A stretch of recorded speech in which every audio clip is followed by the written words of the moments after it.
Europe's only on-track motorsport exhibition is back.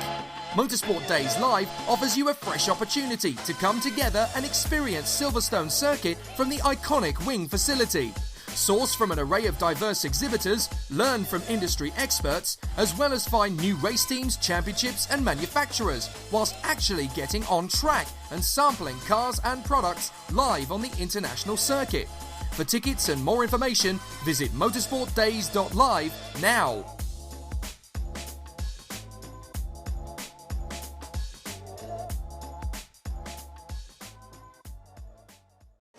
Because Motorsport Days is for the whole of the race industry and the motorsport industry, it would only seem right, or it would be very wrong, not to chat to His Lordship Tingram. Hello, sir.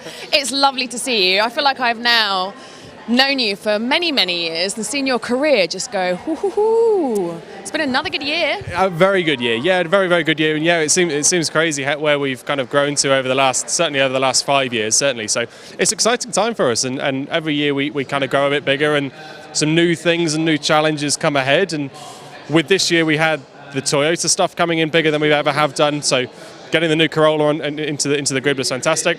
And then, of course, getting Ginsters on board, and the whole thing has been such a whirlwind year. It leads us really strong into the 2020 season now, which is exciting. Yeah, so tell us then what your plans are for 2020. I mean, yeah, so we'll the plan is very much to keep growing what we've got and make that bigger. We're in a place now where we've kind of had that first year of development in the car, and so naturally the next step is to take that to a championship campaign. So our focus is to go into 2020 looking to win the championship, which is really exciting. So yeah, we shall see. It's all exciting stuff at the moment. Here we are at Motorsport Days. What benefit is it for you to be here? First, it's nice and close for me. I'm only in Coventry now, so it's nice and easy for me to get to. You came here for the ginger biscuits. Of course I came for the ginger biscuits and the mint humbugs. So yeah, I mean, it's an event that we've seen grow over the last couple of years, and it gets bigger and bigger. And chatting to Ben, as the organiser, it's a really cool event that seems to grow. So yeah, very pleased to be able to support them.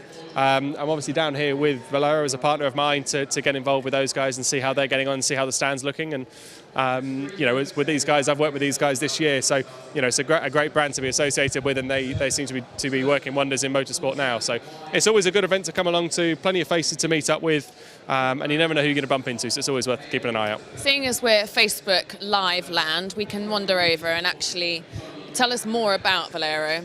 So yeah, like I say, I work with these guys this year. So the products have been something that I've found really beneficial to me.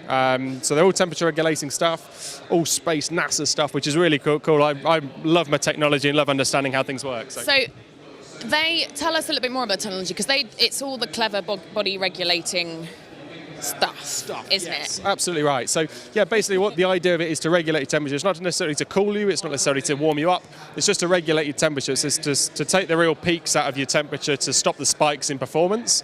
And we've seen it's been tested across GT drivers, they've tested it across touring car drivers and everywhere in between, and we're all starting to see some real beneficial stuff. So Patrick's here, he's the marketing guy behind the whole thing, so he can probably tell us more about what's going on, as he's not wanting to be involved at the minute, as I can see as him squirreling away.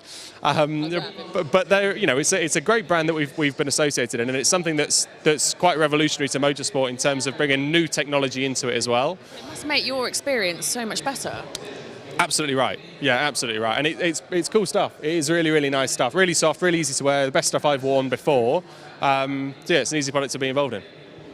Shall I go and grab Patrick while he's go for him. He's trying to pretend? Yeah. Patrick, come on over, sir. You've been trying to avoid this for a moment, haven't you? I've been seeing me looking away from it. It's all right, at least you didn't earlier on. Someone just literally ran off and basically, I don't know, trimmed their beard or put some more argan oil on or something like that. In a disguise. Yeah. So, tell us about, how did Valero start? Okay, so Fiona, who's our owner, she was quite literally sitting in her race car, and I think she was probably in a Praga at the time, and was frustrated that there was nothing out there that could deal with the temperature regulation or the heat stress that she was suffering. So she comes from an equestrian background actually, but is very much involved in the kind of technical and physiological side. So she then set upon going to make her own underwear. So what year was that? 2015, 2014. I think she started in 2014, and then 2015 is when the product came out. So it's grown quickly then. Yeah, I mean, the first few years were quite difficult because you're up against some pretty established names of your OMPs, but in the last 2 years we've gained significant traction. Like, it's really snowballed. It's fantastic. Tom is obviously one of your clothes horses, if you like.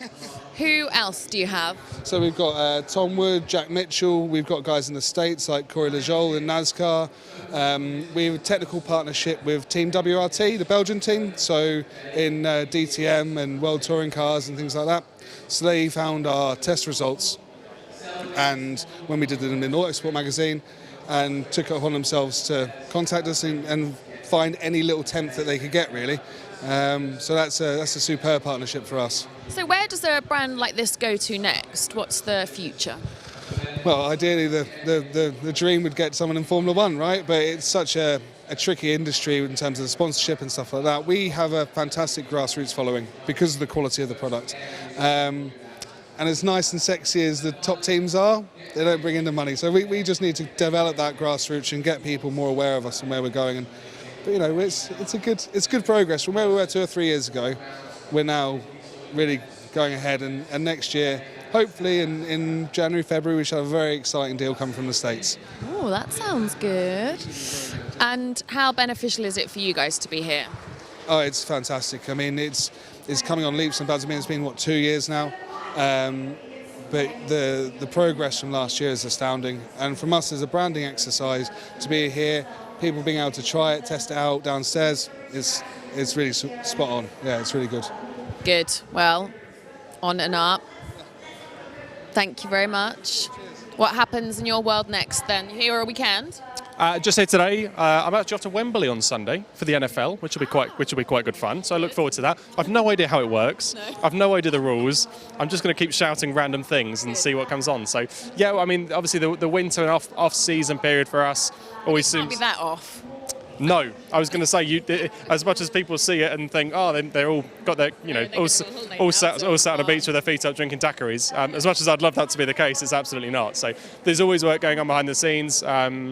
Development on the car. Thankfully, I don't have to be too involved in that. That's with the team sort of side. But for us, getting all of the stuff sorted over winter with the partners involved and marketing plans we've got and social media plans we've got for the next year is a full-time job. So yeah, there's Laura and I that are full-time on it now, which is cool to see where it's grown and where it is now. But it's a hell of a lot of work. I love it.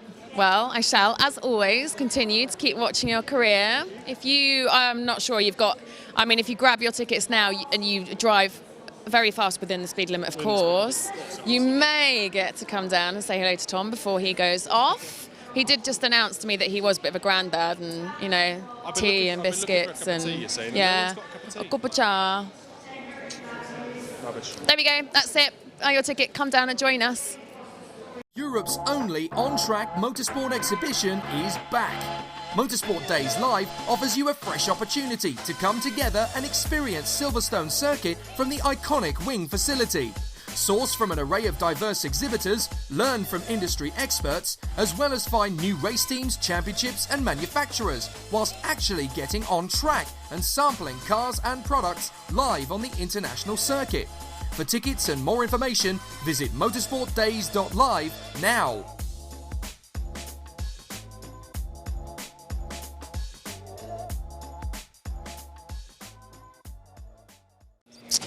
I walked into this garage and I found this fella wearing a cap who, I just thought, well, should probably come and say hello. And when we decided we might talk about holidays or something like that. How many people have asked you about your win? A lot. Yeah, it's all people want to talk about now, but I don't think I'll ever get bored talking about Brands Hatch 3 weeks ago. It was the most amazing day. It was my 4th BTCC championship, which is crazy for even me to comprehend that, but it was the emotions of the day were so much more than the others, because I really grasped victory from the jaws of defeat after race 2. Oh my God, that was what I was going to say, race 2. Did you then, at that point, were you like, because it could have gone either way, couldn't it? My chin dropped massively after race 2, and I said to to the media that's me out of it, and that's how I felt, because I knew I had to start race 3 P25, and my 2 championship protagonists, Andy and Dan, were up the front. So as far as I was concerned, I was out of it. So I think Andy was like, I've totally got this. Sorry, teammate, you're in trouble. Yeah, it did feel like that. So I think for me, when I crossed the line and won it, that's why the emotions were off the scale. Yeah. That's the most emotion I've ever shown in my life. And I'm still a bit in shock that I won it. I'm still awake in the middle of the night and think, was that real? Did that happen? And thankfully it did. So, I'm slowly coming down from that massive high. There's still a massive dent in my roof. It's sort of the cardinal sin is to get on the roof of your car, and I did it. So, it hasn't polished out. Does it? How does it compare to your first championship win? I think the first is always the most difficult, because you haven't experienced those emotions before. You're not quite sure how to win it. And I was battling against Jason Plato, obviously, and Giovanardi, guys who had won it before, loads of experience. And I was the young buck, trying to beat them. And through grit and determination on the day, I did just about. But this one feels like it was harder to get, because it was all, Dan Camish was in the box seats. He really had it won. But with a lap and a half to go, then he had a mechanical, and then that threw it back my way. So, they're all difficult to win, and I've won them all by different means. But I think my emotions of this one were even more than the first one, because I felt I'd lost it and then I got it back. So still really enjoying the moment. I think people really underestimate as well, to actually win a championship, for everything to come together is just so unlikely, isn't it? That it just, like you're saying, emotionally, it just must push you to such a different place. Oh, it completely puts you through the ringer. Yeah. And all season, as you get closer to the final, the screw tightens a bit, so each event you feel a bit more pressure. And then you go to Brands for the final, and with BTCC, everything and anything could happen, but that was the most unbelievable cliffhanger of a weekend I think you could ever imagine. So it's great for the fans. I think they absolutely loved it, and the feedback that I've got has been incredible. I've got so many images and pictures people have sent me from where they were in that moment, whether they were at Brands, they were at home. As some lady said, she screamed that loud that the cat split through the cat flap, and it still hasn't come back. So it's nice to hear everybody else's emotions. Mine were pretty off the scale, but it sounds like everybody else was too. How quickly, after race 2, how quick are you to sort of get over that and get your head back into gear for race 3? Well, I spent most of that gap between race 2 and race 3 in the steward's office with Matt Neal, arguing our side. So I haven't much time to actually think about race 3. So it was out of the steward's office, helmet on, into the car. Okay, let's go. And in hindsight, that was probably a good thing, because I didn't have time to overthink it. I just had to. My back was against the wall. I just had to try and make as much progress as I could. And I had a great opening lap. I passed 10 people on the first lap. So I was straight into 15th position. And the race was just moving my way, and I could feel once I passed Dan Camish, the sort of momentum of the race shifted. I was going forward, he was going backwards. So you always know something could kick off, and it did. So, it's still hard to get your head around that what happens. I haven't rewatched it all yet, so that'll be fun. What happens now? I mean, Tom Ingram and I were just chatting about the fact that people think that the off-season is an off-season, but it's really not at all, is it? You're immediately preparing for the next season. So what is happening in your world now? Yeah, it's really nice to enjoy the moment, of winning a championship, but so quickly that's short-lived, and because the competition, Monday morning, all they're thinking about is next year. So for me, I'm trying to still enjoy it, but I've already been to China last weekend to do a race in Chinese touring car. So for a driver, you want to keep competing, you want to keep driving and still trying to improve the skill set, because the competition's getting younger and faster. Yeah. So you got to try and keep the level high. So it's great to be at Silverstone today, testing in these difficult conditions and trying to improve the car. That's what we're doing, is trying to make ourselves better and faster for next year, because the competition will move on. But this is probably the last time I will sit in the race car until maybe March, until the weather turns again. So all our energies now are focused on the business side of motorsport. So, making sure that we put the old sponsorship program back together for next year. We do a lot of events with BMW this time of the year, more driving days. So yes, there's never a dull week, but it's nice to have the pressure off for a while. Will it be your 8th season next year? Is that right? In BTCC? Yeah. No, I think it's more like 15. Really? Yeah, really. My first year in BTCC was 2002. And I missed a few, so I am now the Matt Neal has been in it long. But I'm one of the old hands now, somehow. But it's almost time to come to World, but you're not quite old enough for World. yeah. So I need to keep myself looking young. Yeah. But always keeping an eye on World Touring Car. I do enjoy following the series, and obviously there's going to be a big final happen there as well, with Ivan and Ted and Norby still fighting for it. So it's good to see how the other half do it as well. Yeah. Good. All right. Have you had lunch? Is that what you are planning on doing next? Yes, I've had lunch. Yeah, so I do love this time of the season, because I can enjoy all the treats that I stay away from during the season. So it was a curry last night, and I just had some Thai food for lunch. So I'm digging in while I can. There we go. If you ever wondered, Turks' favourite go-to, curry, pizza as well. Yeah, I've been known to dig into a pizza as well. Yeah, especially on a night out. Pizza Thai sounds good to me. You're making me hungry. Good. All right. Yeah, enjoy. Hope the rest of the day goes well. Hopefully the weather will stay as it is, or a little bit brighter would be nice, but at least no more rain. Yeah. And well done. Thank you. Appreciate that. Thank you. Enjoy your off-season. I will. See you guys. Europe's only on-track motorsport exhibition is back. Motorsport Days Live offers you a fresh opportunity to come together and experience Silverstone Circuit from the iconic wing facility. Source from an array of diverse exhibitors, learn from industry experts, as well as find new race teams, championships and manufacturers, whilst actually getting on track and sampling cars and products live on the international circuit. For tickets and more information, visit motorsportdays.live now.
A very good morning once again from the pits here at Motorsport Days Live. It's rather wet and grim out there, but the good news is that the camaraderie and all the happiness in the garages has continued.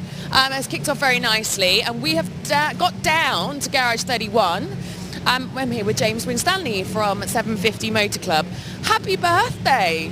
Thanks very much. Yes, yeah, the club's 80 years. Yeah, absolutely. So yes, it's changed over the years, but you know the fundamental cause and the principles of the 750 Motor Club have stayed the same. So it's been a great year for us. What events have you done then this year? So we've had a very, very busy race calendar with our different formulae, our different series and championships that we run. We did have a bit of an 80th sort of do at Donington Park. We were invited a lot of Austin 7s, which were sort of the roots of the club, and people built racing cars out of those back in the sort of formative years. So we had 80 cars out on track. We called it sort of the 80 for 80, and then they got to see, Austin 7 owners got to see a really busy 2-day 750 Motor Club race meeting with all the modern stuff that we run now. How many different formula do you have now? Well, going to 2020, we have 22, so I think it was 21 this year. So, yeah. My goodness me, it just doesn't stop growing. Is it just going to continue to grow? Yes, yeah, we like to have busy grids, full grids and popular formulae, so we wouldn't run things that don't work for us. So we will only grow sort of when the quality product's there, when there's a new car that's perhaps of interest, a new formula that's of interest, whether it's something that people build themselves or whether it's an affordable new sort of tin top option or an endurance option. We're always sort of looking ahead to see what the next thing might be. What's your reason for being here at MSD? It's an ideal opportunity really for us. I mean, our season finished just last weekend here at Silverstone. It's the right time of year to get people out if they're either looking at something else around 750 Motor Club, and to be able to try that before committing to buying a car, building a car. It is an ideal opportunity for that. So we can just put people out for like a 15-minute session, and they can see whether they like it. But also it's the novice recruitment. We have a lot of people that come in every year as new drivers, and it seems like there's a lot to get to grips with. There's not really, just sort of getting the license test, but people like to sort of talk about it face to face. So to be able to see the cars on display, have a look around, have a chat to some of the teams and drivers, talk to us, talk through what they need to do. It's the right time of year. It's the right sort of atmosphere. They've got all the suppliers upstairs, and it's at a race circuit. It's not inside an exhibition hall. So it kind of ticks all the boxes at the right time of year. Tell us about the cars that you do have here today, then. Well, we've got 3 garages here. Yeah, absolutely. We've got 3 garages here, 31, 32, 33, and we have F1000, which is our Slicks and Wings single-seater, joined us for the first time this season.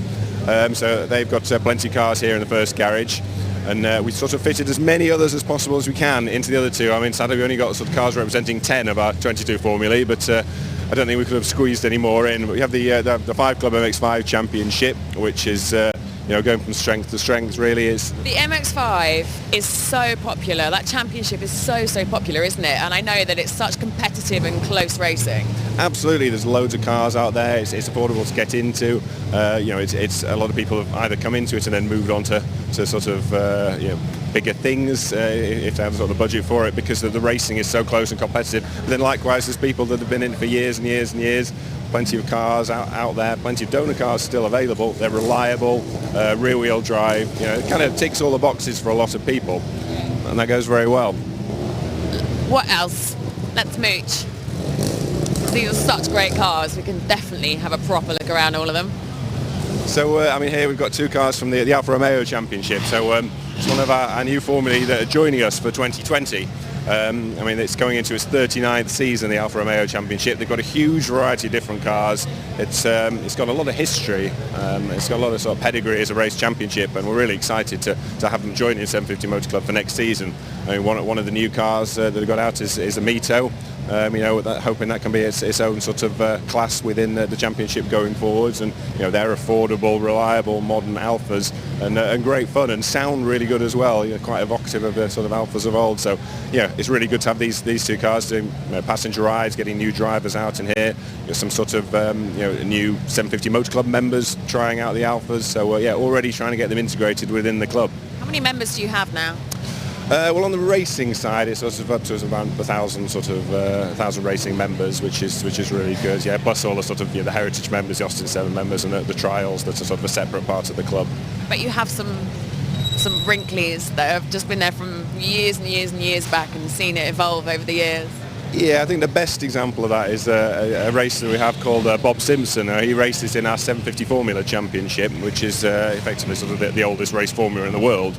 It's been through that's what originally started with the Austin 7s, and they moved on to Reliant engines and then on to Fiat engines, which is the third generation. But this season was Bob's 51st consecutive season in the same formula, having never missed a year. It's a record we don't think really can ever be broken, because there's not that many formulae that last for that long, let alone, you know, with the same driver in the same car. So. I bet he's full of amazing stories as well. He is, yes. I mean, he will have seen a lot of change, you know, throughout the years, not just within the club and the formula, but I think within motorsport itself. You know, when he started, it was, you know, there'd be people putting like a Lotus 7 on the roof of a Land Rover and driving it, and, you know, trees at the side of race circuits. It's quite changes, you know, that have happened over the years, but he's still enjoying it, just doesn't want to stop, you know. It's sort of become life, as it does for you know, a lot of competitors. Yeah, and most of the motorsport family.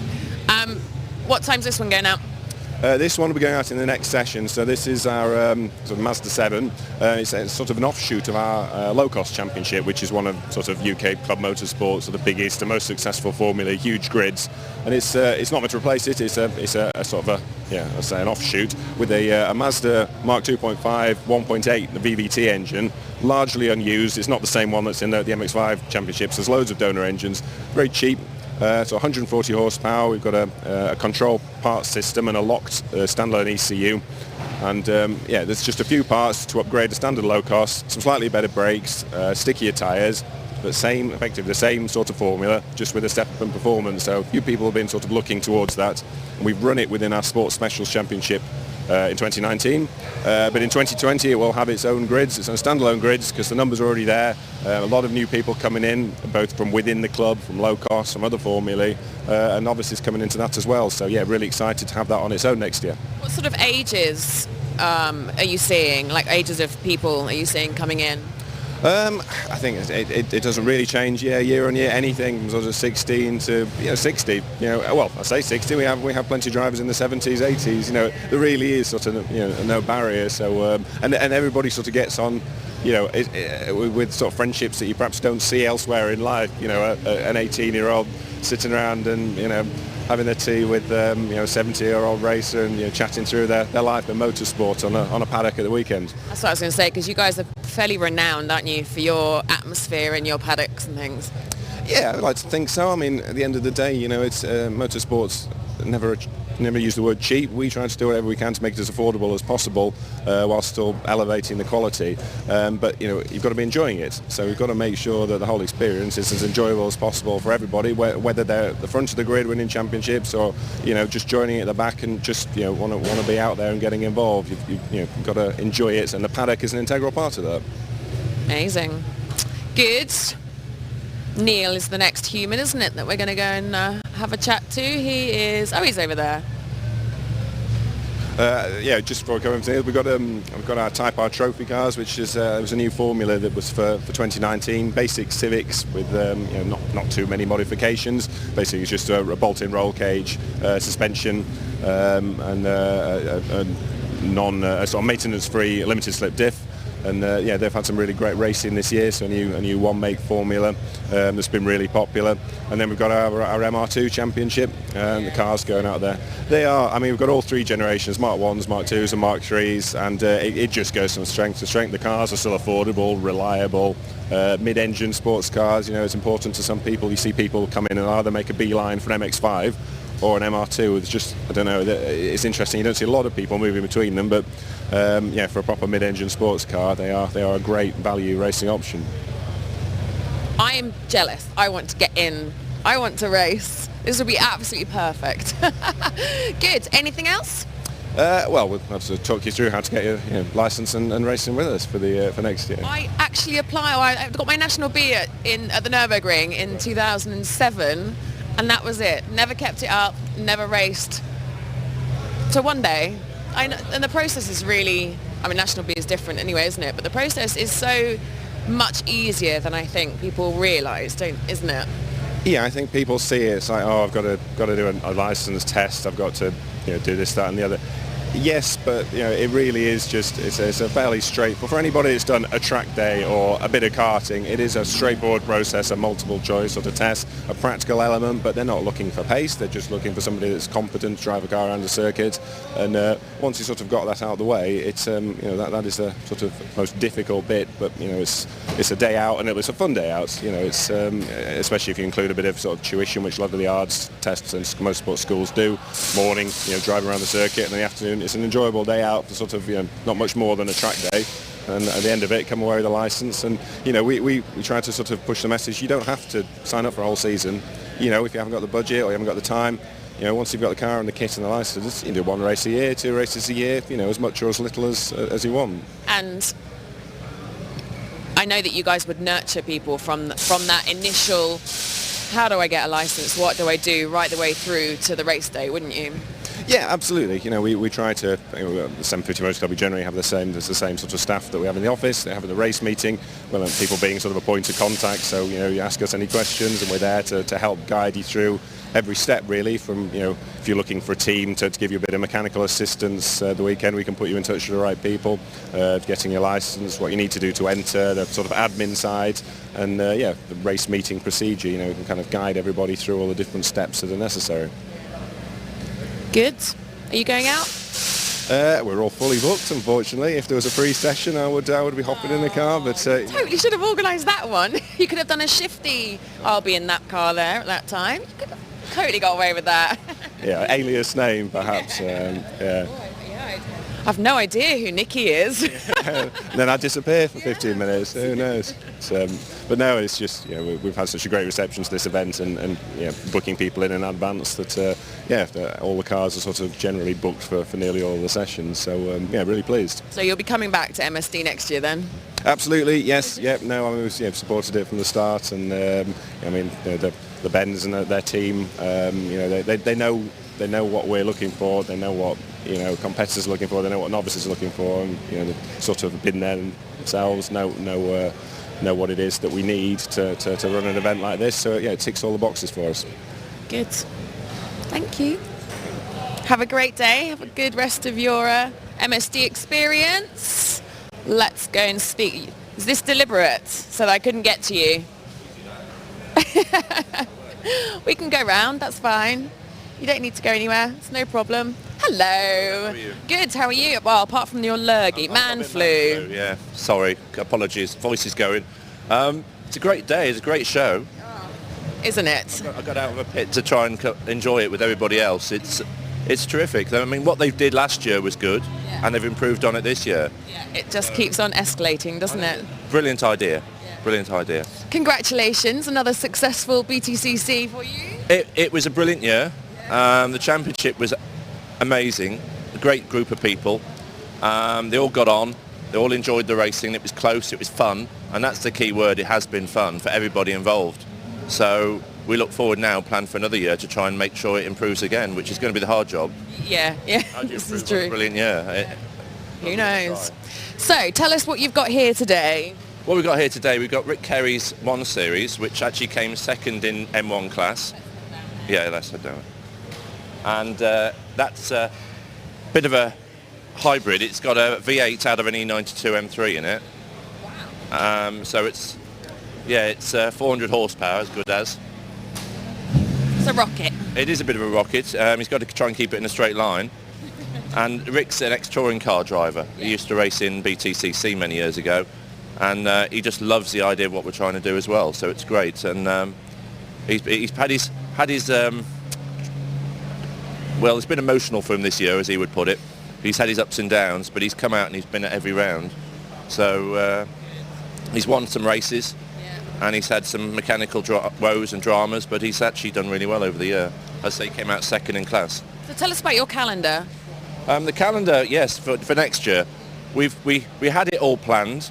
We had it all agreed. We were going to go to circuits we hadn't been to in previous years. But there's been a slight change, which we can't announce it just yet. Okay. So apologies. A good change? Just say yes. Yes. Yes.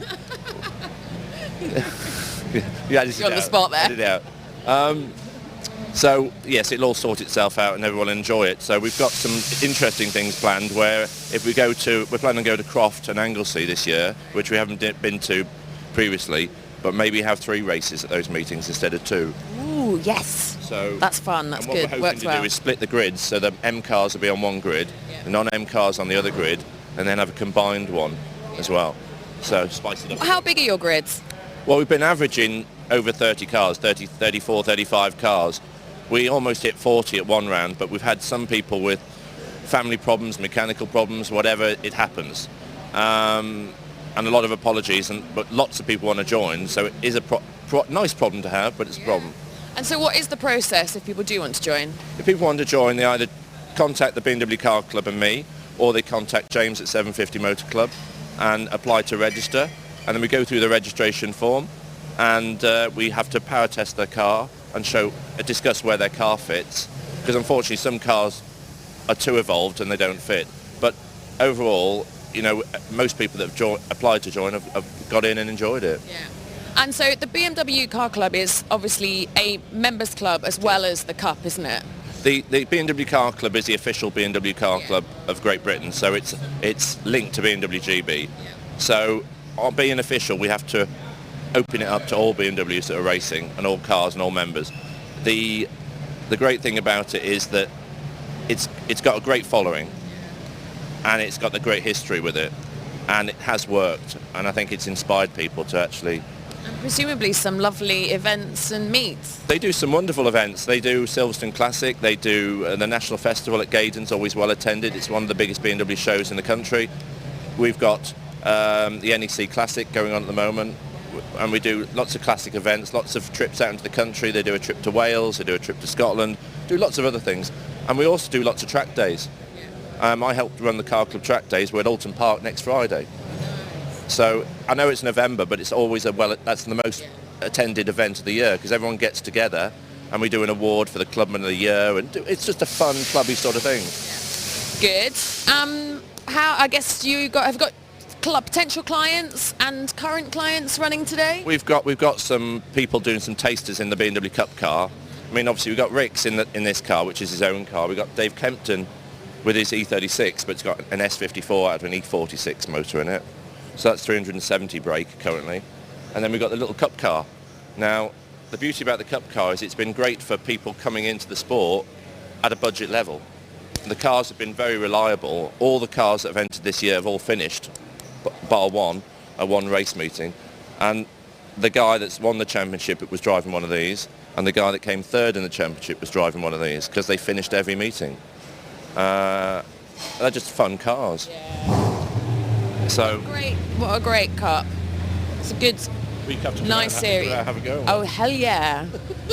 I keep going down and meeting people, and they keep saying, oh, you must come down. Actually, next year I actually must go and make the effort when I'm in the UK. And driver's seat. Yes. We've actually got one interesting thing. We've got several ladies wanting to join next year. Oh, nice. We've got about 3 or 4 ladies talking about joining. So we are discussing what trophies to have for next year, and we might have a ladies award, because it might be nice just to... Yeah, I'd be more than happy to do some of these ladies will beat a lot of the men, and it'll be interesting. No, good. They will. Some of them are very quick drivers. No doubt. What else? We have got some changes next year for the regulations, which I can announce. Okay. We are going to run a class for turbocharged cars. Oh, nice. Because it's the future. Yeah. Whether we like it or not, these cars are going to filter down to club racing. Whether it's a 135, a 335, an M4, an M2, these cars are going to come. Yeah. So we're going to make a class for them and then assess them for future years. We're not going to stick them in a class with the other cars. We're going to put them in a class and then assess them and regulate them and see where we go from there. Very nice. Yeah, so it's going to be again, it's fun's been the key word all this year. Yeah. Good. Wow. More fun to be had. BMW Car Club and Cup. Thank you very much, Neil. I hope you feel better. I'll survive. Thank you. You'll survive. He's got man flu. It's right on the precipice, isn't it? It's very, very difficult to manage. Yeah, it must be awful. Go and have a rest. I don't know how you ladies manage. Well, when I have man flu, it's really bad. Okay, so F1000, Fraser. Fraser Corbin. Have a little chat to him. Hello. Good morning. You still look a little bit chilly. Yeah, it's lovely, isn't it? Blaming UK weather. Yeah. So, F1000, you've got to be probably one of the fastest, most affordable series, right? Yeah, I think bang for your buck. Yeah. There's nothing really that can touch it right now. Yeah, and it's over the last 12 months since we moved over to 750 Motor Club. We rebranded from Formula Jedi to F1000 a couple of years ago, and it's all seemed to work. It's the grid numbers have improved. And now it's in its own little way. It's a real bit of a success. How big are your grids? This year we had anything between 18 and 20 all year. And so good. That's so good. For a one-make single-seater championship, it's not too bad. So and the racing's good. It's really competitive. The driving standards are really good. And the clerks police it really well if there is any problems, but no, it's just gone really well. And would this be seen as quite a good stepping stone from karting? I think for those in karting that haven't got the budget to do something like F4 or F3, it's the ideal step up because it's a lightweight single seater. It's got loads of mechanical grip. It's got the aero to back it up, and it's just cost-effective racing for those that want to continue up the ladder but haven't necessarily right now got the backing to do, a championship such as F4 or F3. Tell us about the cars you got here today then. Okay, so we're running all together. We've got 4 cars here, all pretty identical F1000 spec. So slicks and wings. All running Suzuki GSXR 1000cc engines in the back, so the power to weight is really good. So the car weighs about 340 kilos, and we're running about 165 to 170 brake horsepower at the rear wheels. So it's all about the power to weight that makes the car so good. And even in these conditions, they're really fun to drive. You've got to be quite smooth with them. But I mean, today we've got, and yesterday here as well, we were putting people in for the first time and they were loving the experience. That we had a Formula V racer hop in one yesterday and he couldn't believe the difference. Today we've got 2 guys in. We've got Jack Tomlin and James Hills, both who have tested the car before, but now they've come in for a second test just to get that more experience and a bit more track time under the belts. We've got Stuart Sellers with Team Sellers Racing, and he's putting several people in the car this weekend just to get them in the seat, to get them out, get the experience. And we've got one of our regular racers, Dax Ward, who's been racing in the series for several seasons now, and he's actually been racing the Jedi since about 2001. And he's still racing with us. So he's involved in Speed Marshal, which we run, which is a safety light system on the back of the car. And what it does, on the start line, all the cars have a flashing rear light, and when the cars get underway, the light goes out. If the car doesn't move, the light's still there, so it gives a guy behind you warnings. Because these cars go off the line so quick, it gives the guys an early warning, to hopefully avoid a collision. Something that we really need then. Presumably your season's finished this year. When do you start next year? We start in April next year. So we're on Donington GP, and then we run all the way through till October. We've got 6 rounds. And we spread it out a bit because I think nowadays the racing has to fit in with people's lives, careers, work, college, university, GCSEs, A-levels. So we really want to make it fit in with people's lifestyles, because if that happens, more people will come out and race. And if they can do it on, as I said, we do it on a sensible budget that fits in with the lifestyle, then happy days, it's good for everyone. Do people have to do a full season? No, they don't. No, we've had people come in and do one-off races as a precursor to doing more in the future. Some people will come in and do a half a season.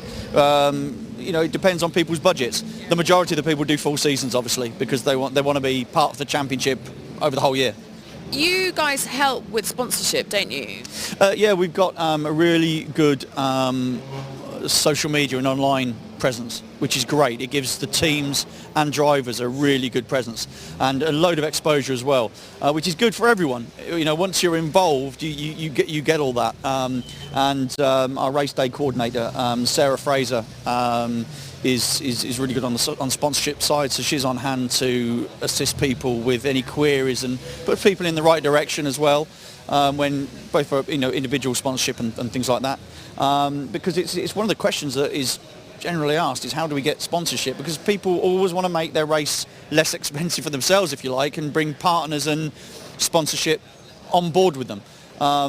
But yeah, we've got a sponsor now, builditfinance.com, that came on board this year, and hopefully I think they're with us for the next 2 years, which is great for the championship as well. But yeah, so it's all as a package, it's all really good. That's such a reassuring thing, I think, isn't it, for new people coming into the racing world or want to have a go at it.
But this is much better. What he said. Thank you very much. Have a lovely rest of your day. We'll keep an eye and come down and say hello to you again later on, hopefully. And keep warm. Thank you very much. We'll try.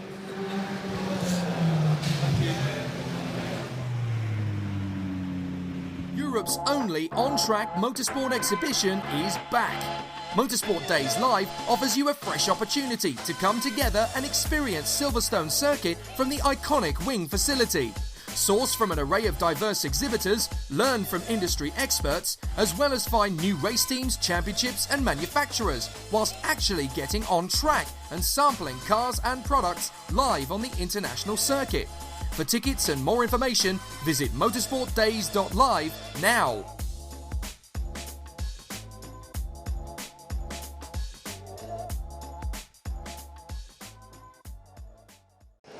I am here with Alistair Ferrari of Grand Design Systems. We're standing in effectively a bit of a made-up Haas garage, haven't we? Aren't we even? Tell us about what it is that you do. Yeah, hi Alex, hi everybody. What we do is we're based in Brackley. We manufacture walling systems for the automotive industry. Now we have two types of level entry walling systems, one for Formula One and very expensive manufacturers and teams, and even people like the FIA.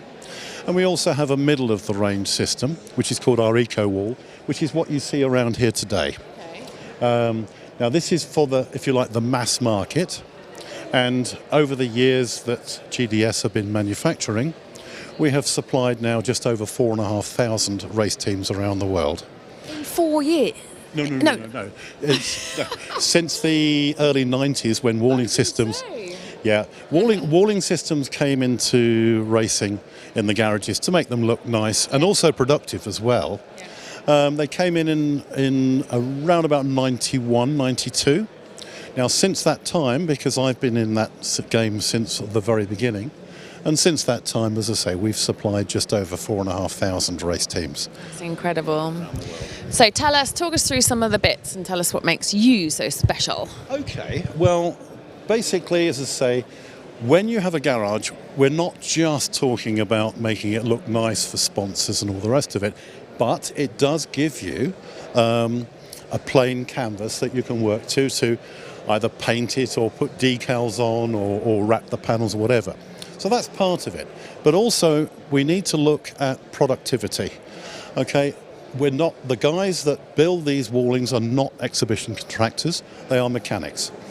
So it's important to them that whatever they do is simple to build and also very effective and very productive. So we have such things as you see here, helmet boxes for the drivers. And this is everything locks together and it's then introduced onto the back of the panel.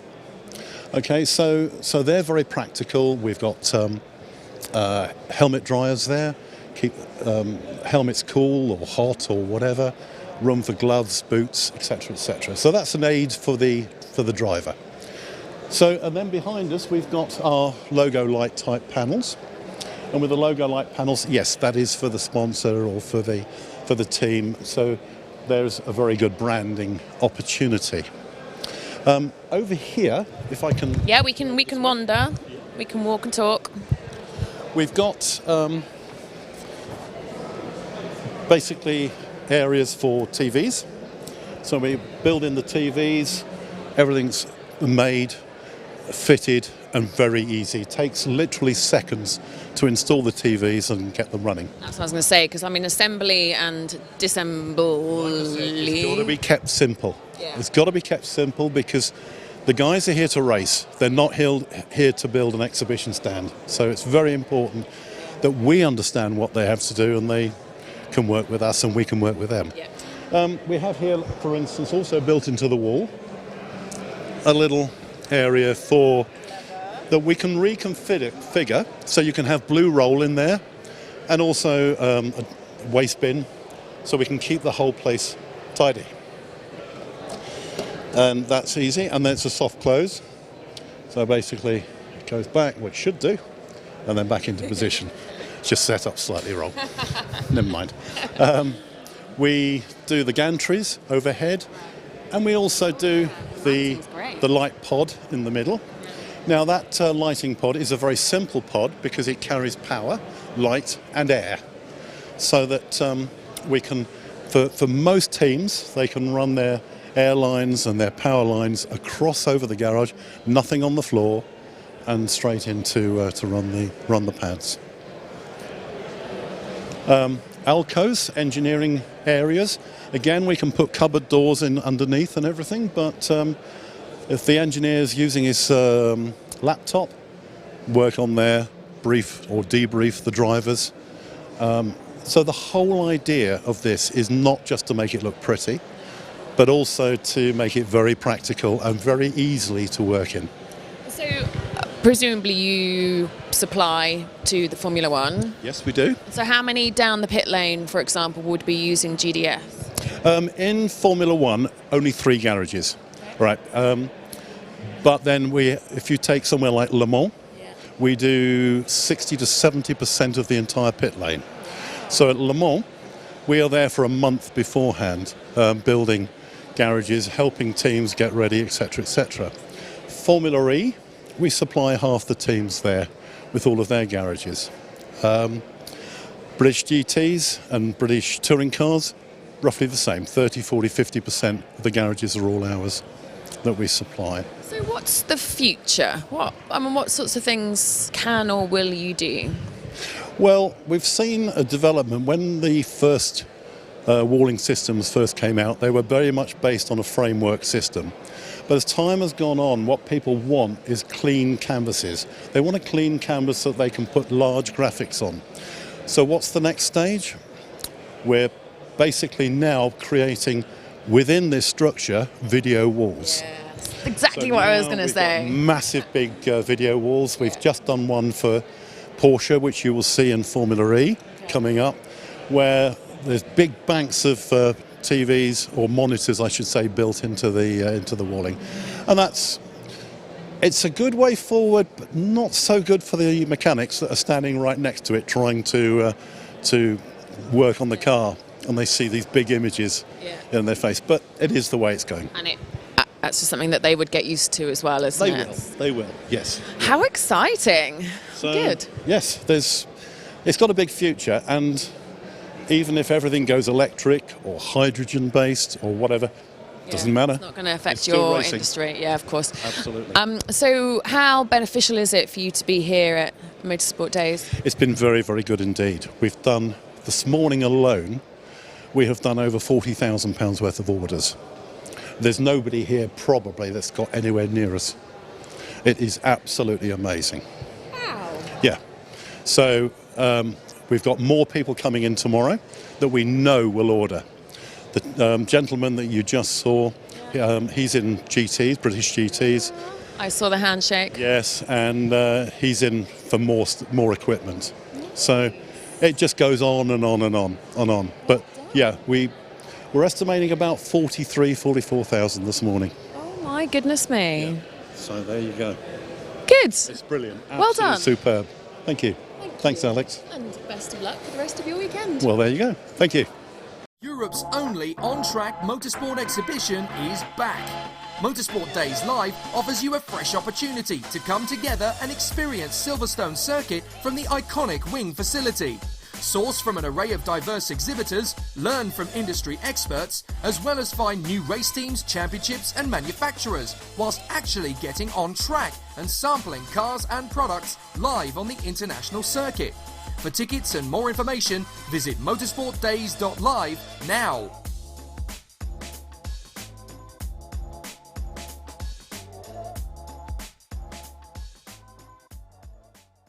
I am here with Chris Haynes from GT Cup. It's lovely to see you. GT Cup is a championship that I see very fondly because ever since when I very first started in motorsport, this was like very high profile and has continued to be so, hasn't it? It has. It's, well, I would say, but it's a great championship. Founded by my brother Mark Haynes, who's sadly no longer with us. But as the Haynes family, we're very keen to keep the legacy alive. We believed, Mark and I used to race with my other brother Jay together in the Porsche Classics, and you know, the fundamental values as to why we started the GT Cup still stand true today as they did all those years ago, and it's all about providing competitive, enjoyable sporting drivers the opportunity to race against like-minded individuals, and we're very keen to keep that AM club, but we're knocking on the door of the sort of British GT. I mean, our race champion from our championship champion from 2017, Graham, has gone on and won British GT this year. So, you know, a lot of people come to us with aspirations to move on, but equally we have a lot of drivers who stay with us year in, year out. And, you know, the feedback we get is because of the championship, the core value that I mentioned earlier about the camaraderie in the paddock. Oh, that's something that I always really noticed, is the atmosphere is so lovely, isn't it? It's fun. It's fun. It's got to be about fun at the end of the day. Yeah. You know, we're not professional drivers. We do this sport because we love it. We love to go fast. We love to have races. It's got to be clean. It's got to be fair. And that's probably the one thing that we work really hard on, is trying to maintain that the competition, but a fairness across the board. And I think it works well. I mean, you know. You have 7 rounds, is that right? Yes. And is that going to continue for 2020? Yep, 7 rounds. There's been a few tweaks because, of course, everybody's calendars are provisional at the moment. I'm not sure if we've announced our latest, but we're still doing 7 rounds. I think one of them now will be at Alton, which will be a return to Alton. We didn't go this year, which we're excited about. And we're not doing a European round. We did those for 2 years, and we sort of put that to one side. We might do one next year in 2021. But our drivers predominantly because they're all predominantly professional businessmen, and this is a hobby. And the idea of going to Europe is expensive. It takes a lot of time out of the office, and so on and so forth. So we're doing 7 rounds, weekends, 2-day format.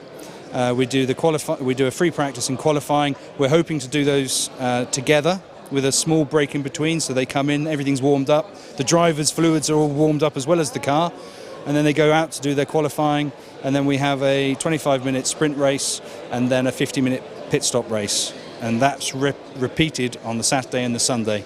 And we also do the specific testing on the Friday, which they don't have to do, that's an extra, but then we try and create specific slots in the day when they can go out with other GT Cup cars. It's a good format. We're doing all the usual suspects: Silverstone GP, Donington GP, Brands GP, Snetterton 300, Alton, and some of those we go to twice. So such a great calendar, isn't it? Yeah, it is. Yeah, we work with MSVR, and in safe hands. Yeah, and they have repeatedly bent over backwards to help us. We have a new format coming up this coming year, which we're pretty confident we'll be able to deliver. The last round last weekend was at Snetterton, and we tested the model, and it worked. So we're hoping to be able to go straight from pits to the track and race. No going to the assembly area, which all the teams and drivers have been asking for, and we were, because Silverstone unfortunately cancelled our round this year, we then rebooked for Snetterton. But because we went to Snetterton, it meant that we had lots of time available. And so we said, can we please test this format? And we did, and we started with a 12-minute from garage to race, and we got it down to 6 minutes, and they're kind of like happy days. Yeah. That's within the time frame that we allow, so that's for sure going to happen next year. You're live streamed as well, aren't you now? We are live streamed, not at all rounds. It's still a selective round, race by race, and that partly is infrastructure. Some of the circuits have got the infrastructure to be able to do it. Very early conversations with Race TV and Nick Barnett talking about how and where we're going to do that. But aspirationally, I'd love to do every round. It was exciting, it was fun, it was immediate. If not for no other reason than my family can watch me on television live. Bet they love that as well. Earlier on, I had a chat to Graham Glue, and you and he sounds like you have a very interesting partnership going forwards. Yes, for sure. So Graham's got this very impressive car that he's been developing this year, and he came to us looking for. I spoke to him in the beginning of the year, and we sort of kept the conversation going, and then he came to us a couple of months ago and said, look, I would really like to bring the car to the GT Cup. And as far as I'm concerned, he was leaning on an open door. The car fits our championship well. It's a great machine. It's big V8, and so we are going to insert them into our GTA group, and we'll see how it goes. I mean, I'm really excited for Graham and that car. I'm hoping that he's going to bring to the party a good number, and it's exciting.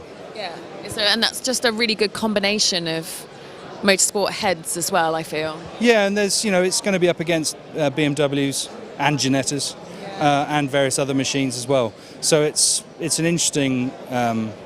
It's going to be interesting to see how it goes. I mean, none of us really know for sure yet how it's going to perform, but on paper, it looks like it'll be fantastic. I'm sure it would. So we're here once again at Motorsport Days live. You guys were here last year, were you? Yes. What brought you back? What brought us back to Motorsport Days live? Many things. We actually found the show to be really good for engaging with our drivers and some of our partners. It's reasonable value.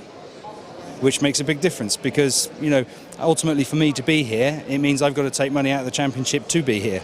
I'd much prefer to spend the money on the championship. So if I can go somewhere where I can have this sort of engagement, and it gives value to everybody, then it's a no-brainer.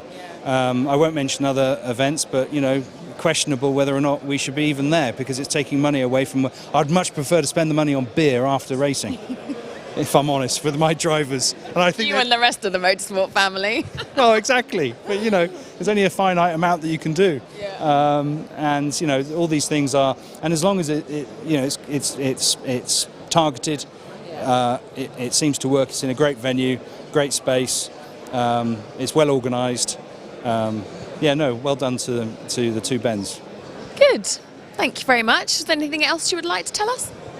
Well, there's the I suppose the other announcement, of course, which is probably no secret, but we are increasing our groups to 6 for next season, from 5. So we used to have we had the GTO group, which included GT3, but we've seen quite a few GT3 cars come to us this year, and we've decided that we're actually going to create their own group. So we're going to separate the GTO and the GT3 from each other, and then that means that the GT3s can race genuinely against other GT3s. Now, of course, they're all racing to come first, but when it comes to championship, it's kind of like we can peg GT3s to each other, and it's no different to the GTH group, which is for the GT4 cars. We separated them from the GTA GTBs last year, and that's gone very successfully. So we're going to have 6 groups: GT3, GTO, I've got to get this right now, GTC for the Ferrari Challengers and so on, GTB, GTH, which is for the GT4 cars, and GTA, which is where Graham and the Project X is going. Project 8. To present that one. Yeah, there's quite a lot. There is, but we have a wide variety of cars, drivers, different interests, but fundamentally we all go racing because we enjoy it and we want to have fun. And if you're not having fun, then quite frankly, probably the GT Cup's not for you. But if you want to have fun motorsport, competitive fun motorsport, then the GT Cup, there's nowhere better. That was a very nice place to finish. Thank you very much. Thanks for your time. Thank you. Thank you, and you. Europe's only on-track motorsport exhibition is back. Motorsport Days Live offers you a fresh opportunity to come together and experience Silverstone Circuit from the iconic wing facility. Source from an array of diverse exhibitors, learn from industry experts, as well as find new race teams, championships and manufacturers, whilst actually getting on track and sampling cars and products live on the international circuit. For tickets and more information, visit motorsportdays.live now.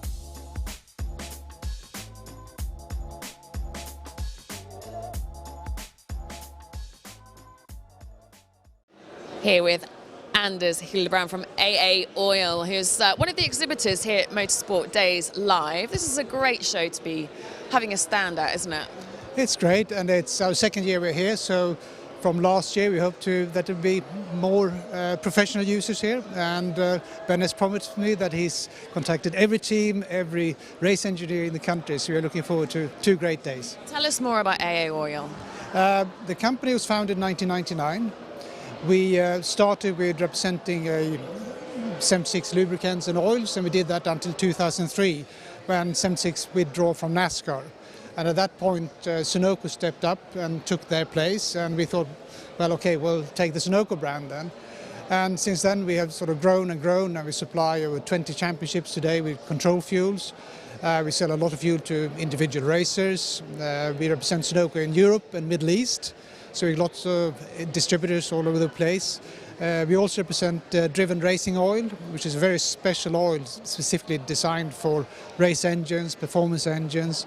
Doesn't meet any standards because today's standards you have in oils, they're made for road cars basically, for long service intervals, whereas a performance vehicle, race car, you need oil to protect the engine, give more power, make the engine run cooler, etc. So we are very happy with that brand, and that's growing year on year. So I was just about to say that the brand is growing year on year. We see your logos absolutely everywhere. I mean, you sponsor quite a lot of race teams, don't you? We don't sponsor race teams as such, but we are involved with the championships. Yeah. And as part of that, we also run the Sunoco Challenges, the Sunoco Wheeland Challenge, the Sunoco 240 Challenge, where we every year take races to Daytona. And it is not a committee who chooses who's going to go. It's actually based on pure performance. And the races, you have races from Radicals and Minis and British F3, British GT. They all challenge each other by getting points where they finish. They get points for pole position, points for fastest laps. And then we divide their totted up scores with the number of race meetings. So that gives an average, and the highest average point scorer wins the race seat. So this year we have from British Formula 3, Jonathan Hoggard, also one of the now Aston Martin Motorsport nominees, won the Sunoco Wheeland Challenge, and he's going to race in a GT3 car at the Rolex 24 at Daytona. And then we have Robert Dalgleish from Mini Cooper Pro. He's going to step up from 130 brake horsepower Mini Cooper into a BMW GT4 car and race it on the oval. So it's quite cool prizes and all paid for. Tell us about your stand this weekend. The stand?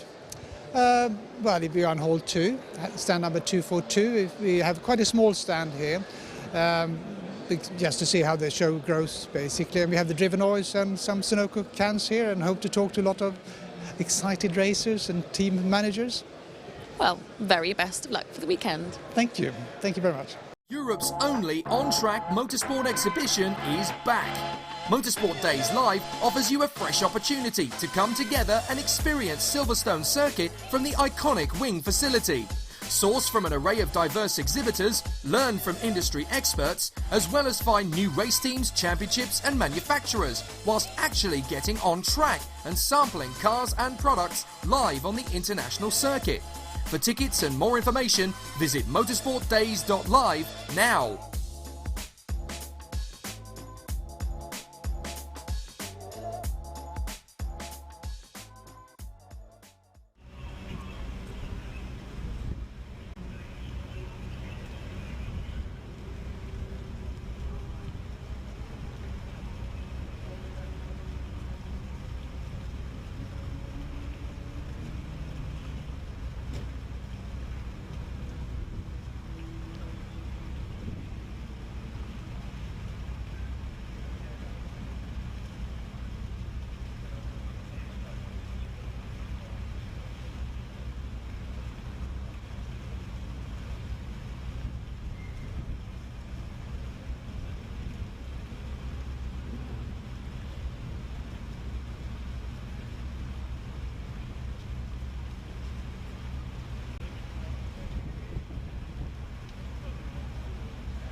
Europe's only on-track motorsport exhibition is back. Motorsport Days Live offers you a fresh opportunity to come together and experience Silverstone Circuit from the iconic wing facility. Source from an array of diverse exhibitors, learn from industry experts, as well as find new race teams, championships and manufacturers, whilst actually getting on track and sampling cars and products live on the international circuit. For tickets and more information, visit motorsportdays.live now.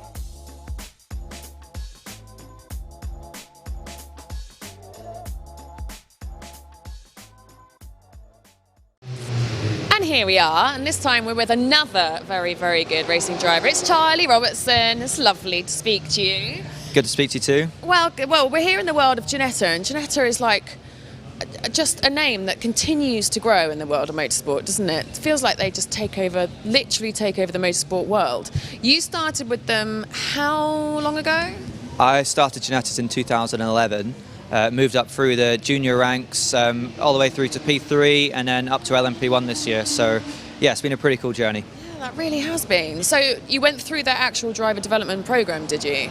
Yeah, so yeah, I've raced for them basically through the ranks, but yeah, I guess you could say the driver development program. Got picked up at the end of 2015 to work for them full time. So I do all the coaching, work in the office as well. So it's kind of an all-round role really. So and I get to race the cars on the weekend. So it's not just about racing. You know, I coach the younger generation coming up and through the ranks as well. God, that's amazing. And your season is going well. Yeah, it's going good. So we're doing the WEC in LMP1.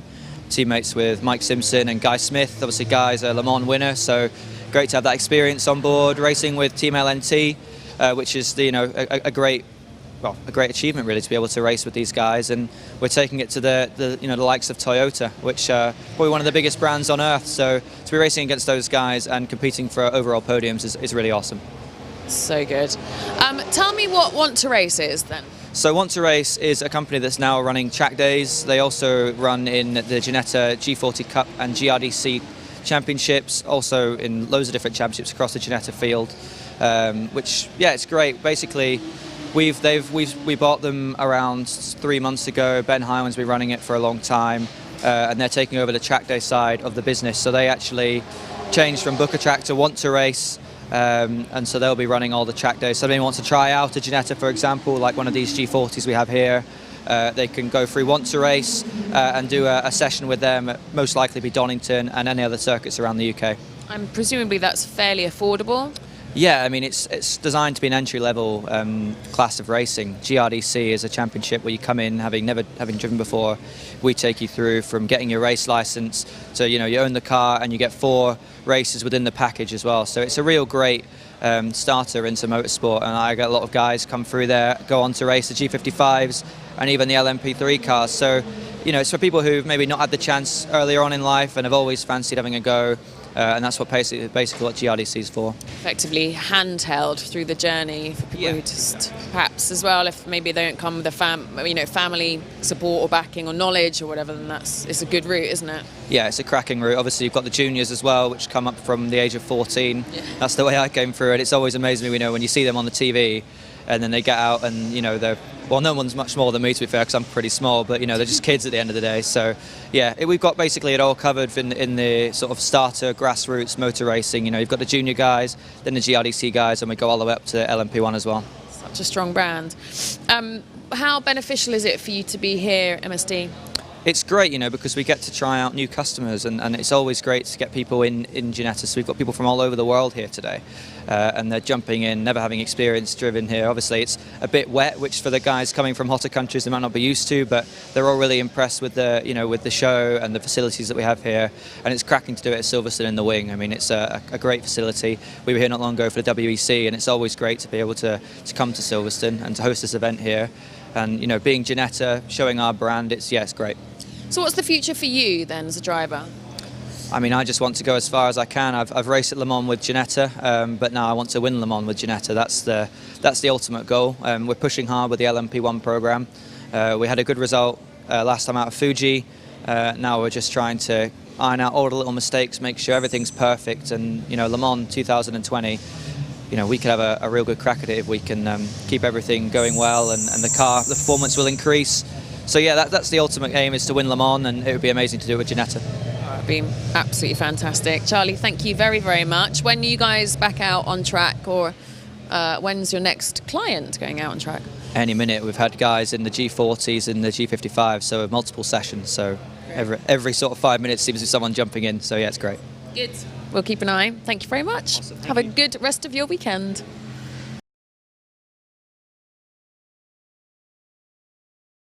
Europe's only on-track motorsport exhibition is back. Motorsport Days Live offers you a fresh opportunity to come together and experience Silverstone Circuit from the iconic wing facility. Source from an array of diverse exhibitors, learn from industry experts, as well as find new race teams, championships and manufacturers, whilst actually getting on track and sampling cars and products live on the international circuit. For tickets and more information, visit motorsportdays.live now.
I am here with Ben Wibley, Event Director of Motorsport Days Live. This event has escalated somewhat, hasn't it? Absolutely, yeah. It's hard to think that obviously last year was its the first event we had, and this year moving into second year, and it's changed so much. I mean, we've got 150 exhibitors, so we've gone up over a third compared to last year.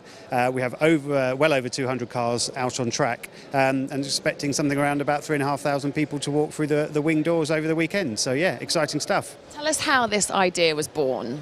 It's a funny one, actually. It started on a golf course with a couple of my friends, and we going round, and I said, I've got this really great idea. A lot of everything we've done through the Motorsport Days brand has come from frustrations from myself.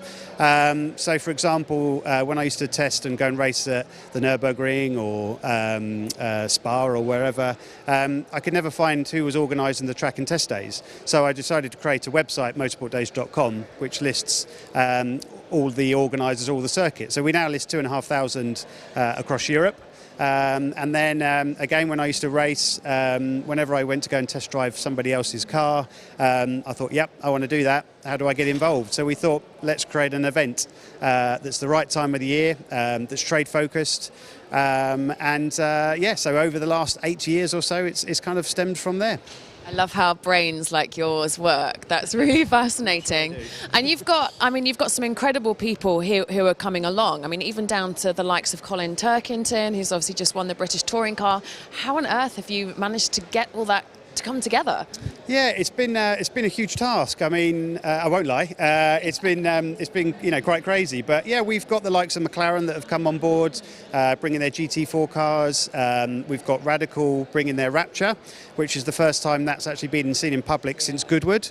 We have FF Corsa with their Ferrari 488. So we've got the whole thing, as well as all the clubs as well. So we've got BRSCC, Classic Sports Car Club, 750, MSVT. So they're bringing everything from your Ford Focus Cup all the way down to the likes of Ginetta, another manufacturer who have come on board this year as well. This is a really good opportunity, isn't it, for people in the industry to network, isn't it? Absolutely. I mean, the biggest aim that I want to do is pretty much our hashtag, which is getting you on track. And that's what we want to do. We want to make it easier for people to get on track, whether that be a track day, their first outing, or if they want to get into motorsport. This is what this event does. You know, you can come here, buy your kit, get your race license, test drive a car, take it out on track, sample before you buy. That's how it is. That's such a unique opportunity, isn't it? Will we see you behind the wheel? Yeah, hopefully later today. I'm going to get a go in the Radical, which should be fantastic. And then Team Brit are here showing off their hand control system. So I get to have a go with that as well. And then potentially a few others I might try and blag along the way. But we'll see. Some work to do as well. Fun few days. Thank you, Ben. Thank you very much. Europe's only on-track motorsport exhibition is back.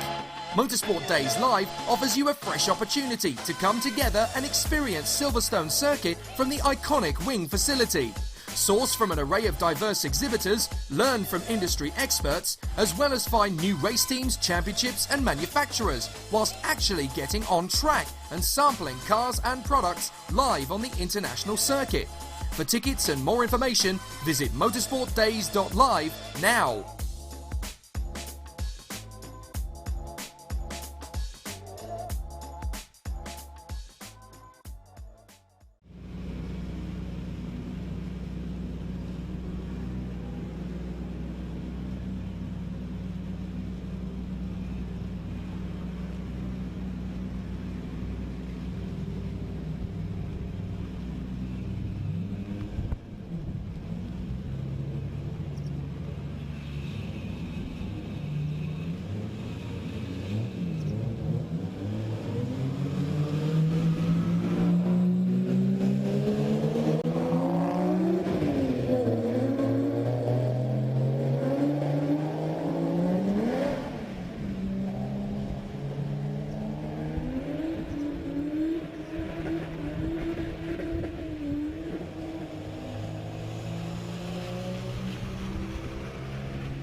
Good morning, Tom. How are you? I'm really good, thank you very much. It's a bit wet. I wish it was dry, but we'll take what we're given. It's a little bit grotty, but the track's all right now, isn't it? Like, they've massively improved it over the last few years. Oh, definitely. I mean, it's been completely resurfaced for Formula One this year, and we raced on the national side, and it was a lot better. So I'm looking forward to getting out and trying the international side for once. It's been a good year for you, hasn't it? It's been a really good year for the team, the car, the manufacturer, and obviously Colin. I've taken a little bit of time to get used to it, but the end of the season, really fast. So I'm looking forward to next year already. We're going to see some wins next year. That's the aim. It's got to come early, get that duck off my back, and then power on through. Hopefully, challenge for the title. That's the plan. Definitely the right move, wasn't it, to come over to these boys? I think, yeah. I mean, anybody that can race for them should race for them and wants to race for them. I know there's a lot of people queuing up for the third car to see if AJ leaves. Hopefully he stays. I want the team to stay the same. I think we work really well together, and we're definitely a big threat next year. So we're here at Motorsport Days live. What's the benefit of you guys being here this weekend? So we're using it as a bit of a test session. We want to work out the gear ratios and everything on the international track. Nobody's raced on it for a little while, so that's the main focus for us. But it's just good to kind of be around the motorsport, the drivers, and it's basically autosport aimed more for drivers. So so it's really exciting. And my other business, Next Level Motorsport, is upstairs exhibiting, looking to talk to drivers and helping them with sponsorship and PR. So it's good. I'd be here anyway, but I'd like to take my car out. Does that mean people can come and have a chat to you as well? Yeah, definitely. We're offering sort of some sponsorship advice. We're on the same stand as Louise Goodman, so she's offering some media advice, and we're offering some sponsorship advice. So the whole idea is to try and help drivers a little bit, give them some tips to go away with. If they want to do it themselves, that's fine. If they want to use our services to help them, then that's even better. But just try and help the whole of motorsport operate a bit more like a business and try and bring some bigger sponsorship deals in. That is what we like to hear. So lots of opportunities. Thank you so much, Tom. We will probably come and grab you again a little bit later on. There's his lordship there. We'll point at Dick. We won't use up all our interviews right now. We will point and say maybe a speedy hello. How are you? Hello, I'm good, Congratulations. thank you. It's been a good year. It has, yeah. Just, can we turn the sun on, though? It's really... And you're from Oz, aren't you? New Zealand. Where? Oh... New Zealand, thank you. Sorry.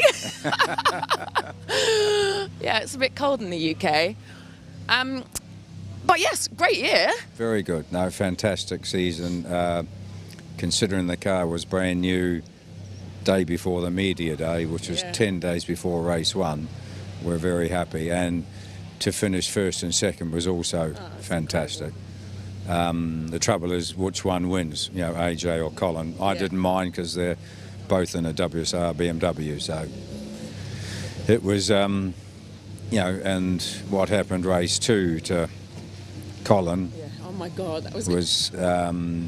So we're quite happy that karma set in, and but I actually honestly didn't know after Dan had crashed whether Colin was going to win or AJ was going to win. So a lap and a half to go out of a 30 race championship was a great ending for the whole team, really. So and for everybody watching as well. And for Tom as well, first year in with us.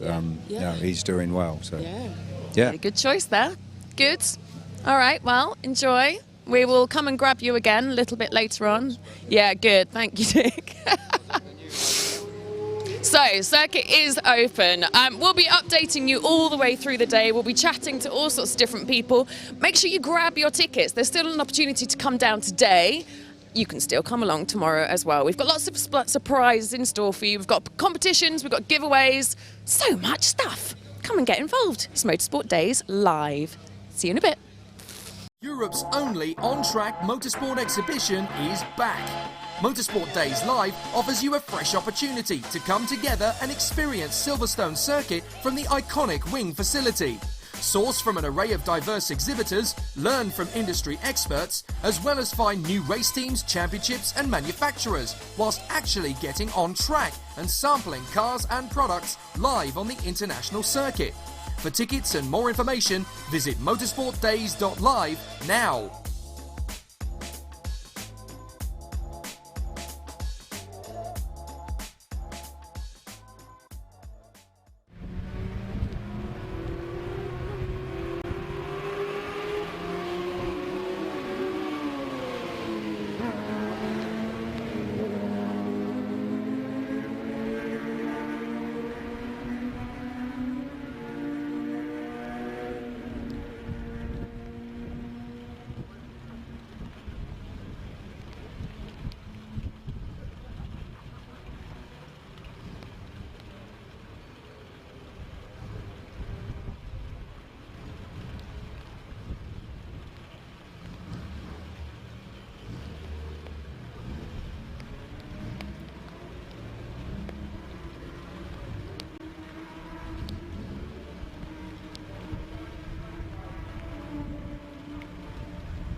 And we're back, we're live in the pit lane. This time I am with Graham Glue, a very, very familiar name and face in the world of motorsport.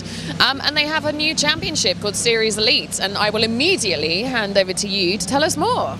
Well, Series Elite we set up 2 years ago as a one-make series, and it's been interesting. We've been developing the cars. We've got 6 cars this year. We did 1 race.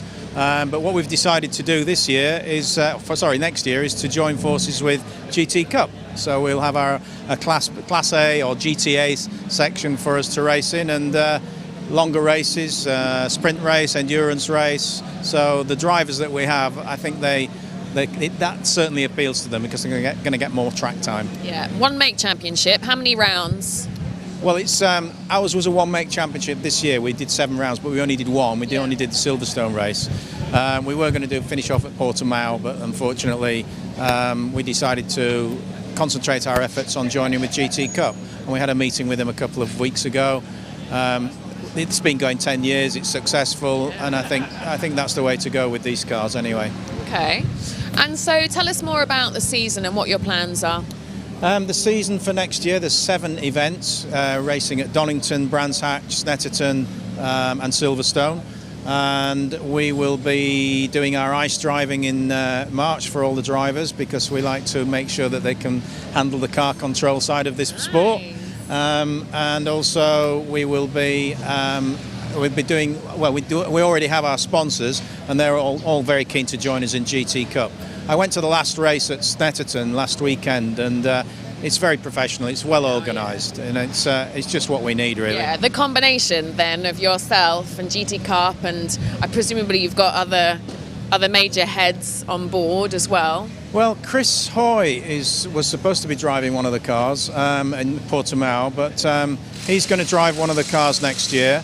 There's a couple of other celebrities going to pitch in and have a bit of fun, but I can't mention them at the moment. But that's what it's all about, getting celebrities into motorsport. And I think with the whole idea of Series Elite was to pitch at drivers that perhaps didn't race when they were younger, or raced when they were younger but they always wanted to race again. So we did have a minimum age limit on it, but we've dropped that now because there's so many drivers that... I was going to say, because I think originally it was for the mature driver, wasn't it? That was sort of your USP, if you like. That's right, yeah. But with the endurance races, they can drive with a shared drive with another driver, or they can drive on their own. So it's lots of different opportunities and options this time. And I think with Jaguar Land Rover, with SVO supporting us by supplying such a fantastic car, they see this as a better opportunity because these cars will now be competing against Ferraris, Lamborghinis, McLarens, Aston Martins, and this is an incredible car because it's 4-wheel drive. So if it's raining, we might stand a chance. Yeah. All right, tell us more about the cars then. Well, it's a V8 5-litre supercharged engine, 600 brake horsepower, so it's quick. As I say, it's 4-wheel drive. There's certain things we can adjust on it, like suspension and aero, but basically it's a standard XE converted to a Project 8, and they've only built 300 of Project 8s, and then we've taken it and Slide Sport have converted it into a race car. So it's a standard Project 8, and this car still holds the lap record at the Nürburgring with I think it's 7 minutes 18 seconds, I think. So and it also holds the lap record at Laguna Seca. So everybody knows it's a fantastic car, and all the drivers that we've had that have tested this car, 62 drivers we've tested this car, not one of them has got out and said I don't like it. It's been the opposite. Yeah, I can well imagine. What's the plan for media television or anything, any coverage? Well, as I said, I went to the last round at Snetterton last weekend, and they've actually got live TV now, which is great. And social media, with the way it's going, we've taken on somebody full time now. We've got to concentrate on the social media side of things. The other interesting aspect of this is there's a lot of interest from overseas. Okay. So I think to get drivers from the Netherlands, from Italy, from France, from anywhere, so because we've had drivers from all over the place, including Hungary. 3 drivers came over, and they may drive a car, they may hire a car from us. They can buy a car. Jaguar Land Rover has still got some cars available, so we can convert some more cars and make the grid even bigger. What's the benefit of you being here at Motorsport Days? Well, we came last year and we tested quite a few drivers, and this was a good event because we tested the kind of drivers that we want in our series. And this year we've done it by invitation. You're welcome to drive a car if you want. Love my job. So tomorrow. lucky. Yes, thank you. But yeah, the drivers we have are people who are genuinely serious about racing. Tomorrow there'll be a few drivers. Today, this afternoon, got a couple of drivers. And Ray, of course, Ray's our coach, who's been with us right from the word go, and he's very good because he brings the best out in people. So we'll see where we go. And we've got a few months now to get. We've got 6 cars at the moment. Yeah. So if we get 6 cars on the grid, that'd be great. If we get more, that'll be a bonus. Good. Wow. What time do you go out? I'm not sure. We're in 2 sessions, so I think we're out at about 2 o'clock this afternoon. And who have you got pedalling them today? I've got a guy from called Graham. I better not give their names because you know what these people are like. Another Graham, and I've got a guy called Anthony, and they're both very serious about joining our series within GT Cup next year. Nice. So and then tomorrow we've got a couple of drivers, but in all I've probably got a list now of 60 potentials. But it's getting them to commit to the full season, because I don't want people just to do the odd race here and there. I'd like them to be able to commit to the 7 rounds, and if they can't do a particular round, then nominate another driver, or we'll find a driver for them to fill the space. Yeah. Because this year what I found was so many drivers, they've got people in business, people high net worths, they've got their own agendas. They need to go on holiday, they need to go on business, they need to spend time with their families. So I'm trying to get people to commit for the whole series. Yeah. And the interesting thing about GT Cup as well is that each class is the same amount of points, so it's about consistency. So if we have a driver who wins regularly, then he could win the championship. Yeah. So that's what I like. I mean, the whole thing. GT Cup's been going 10 years now. Hospitality's great, the people are great, and I thought, right, okay, let's do it. So we made that decision. And here we are. Very, very sensible. Good. Well, I look forward to seeing how it goes, Graham. Thank you very much. Thank you. Thanks for your time. And have a great time here at MSD. There's still time for you to grab your tickets. There's still plenty of time today. It's only 12:30, still early doors.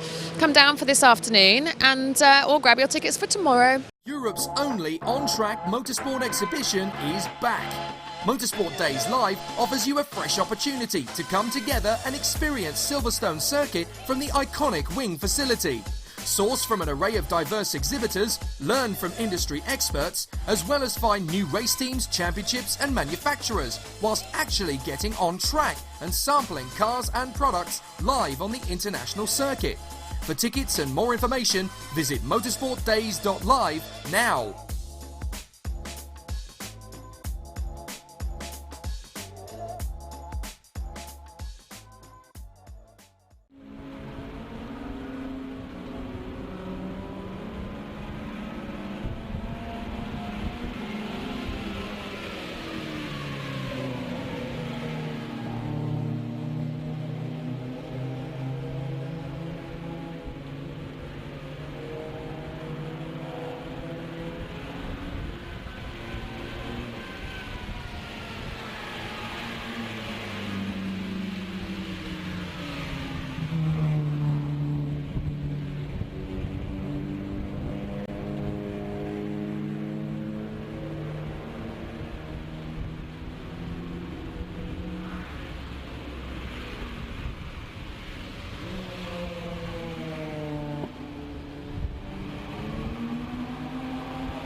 And we are here with a very, very well-known driver. We've had a chat to quite a few nice drivers today, and you are one well up there. Your name is growing and growing and growing, isn't it, Ben?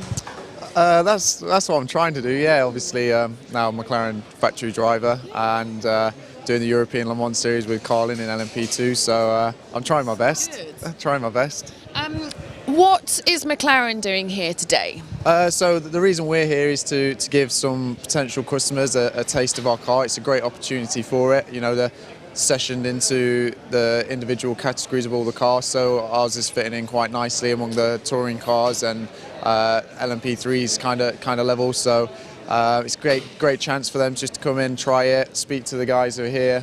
You know, we've got all of our department here, the finance team, you know, the engineers and stuff, so it's a great chance for them to get incorporated in a taste of our GT4 car. The GT4. Tell us the spec of this then. So obviously this is running in British GT, yeah, British GT spec, so that you could buy this, take it there, race it. Also a GT Cup, championship such as this, European GT4, so it's available to use in a wide range of championships all throughout Europe. So as well as the McLaren's own series, the pure events. So yeah, it's you can get a lot of use from the car all over the globe. I absolutely love them. You are doing hot laps, aren't you, today?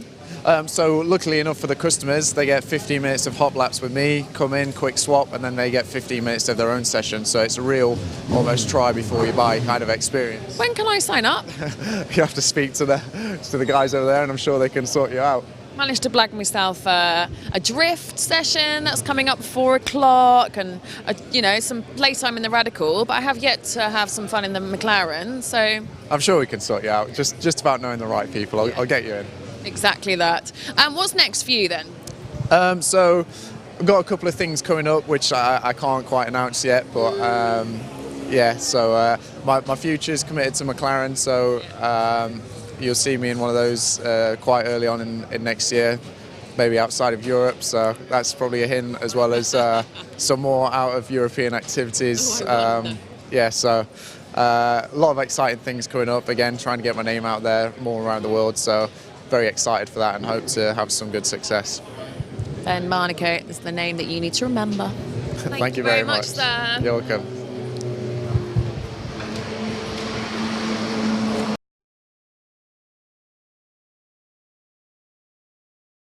Europe's only on-track motorsport exhibition is back. Motorsport Days Live offers you a fresh opportunity to come together and experience Silverstone Circuit from the iconic Wing facility.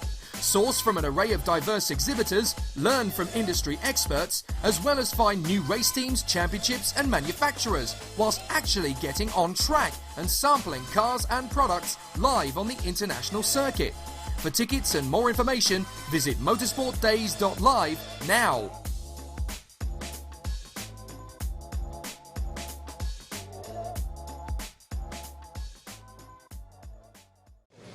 Now, I'm down here at Powermax, PMR.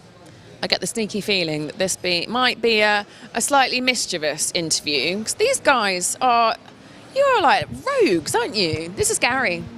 Hi, yeah, no, I don't know where you get that idea from. I think some of the crew are, some of the younger ones of the team, but apparently I'm supposed to be the old sensible one of it all. No, this is definitely the naughty garage.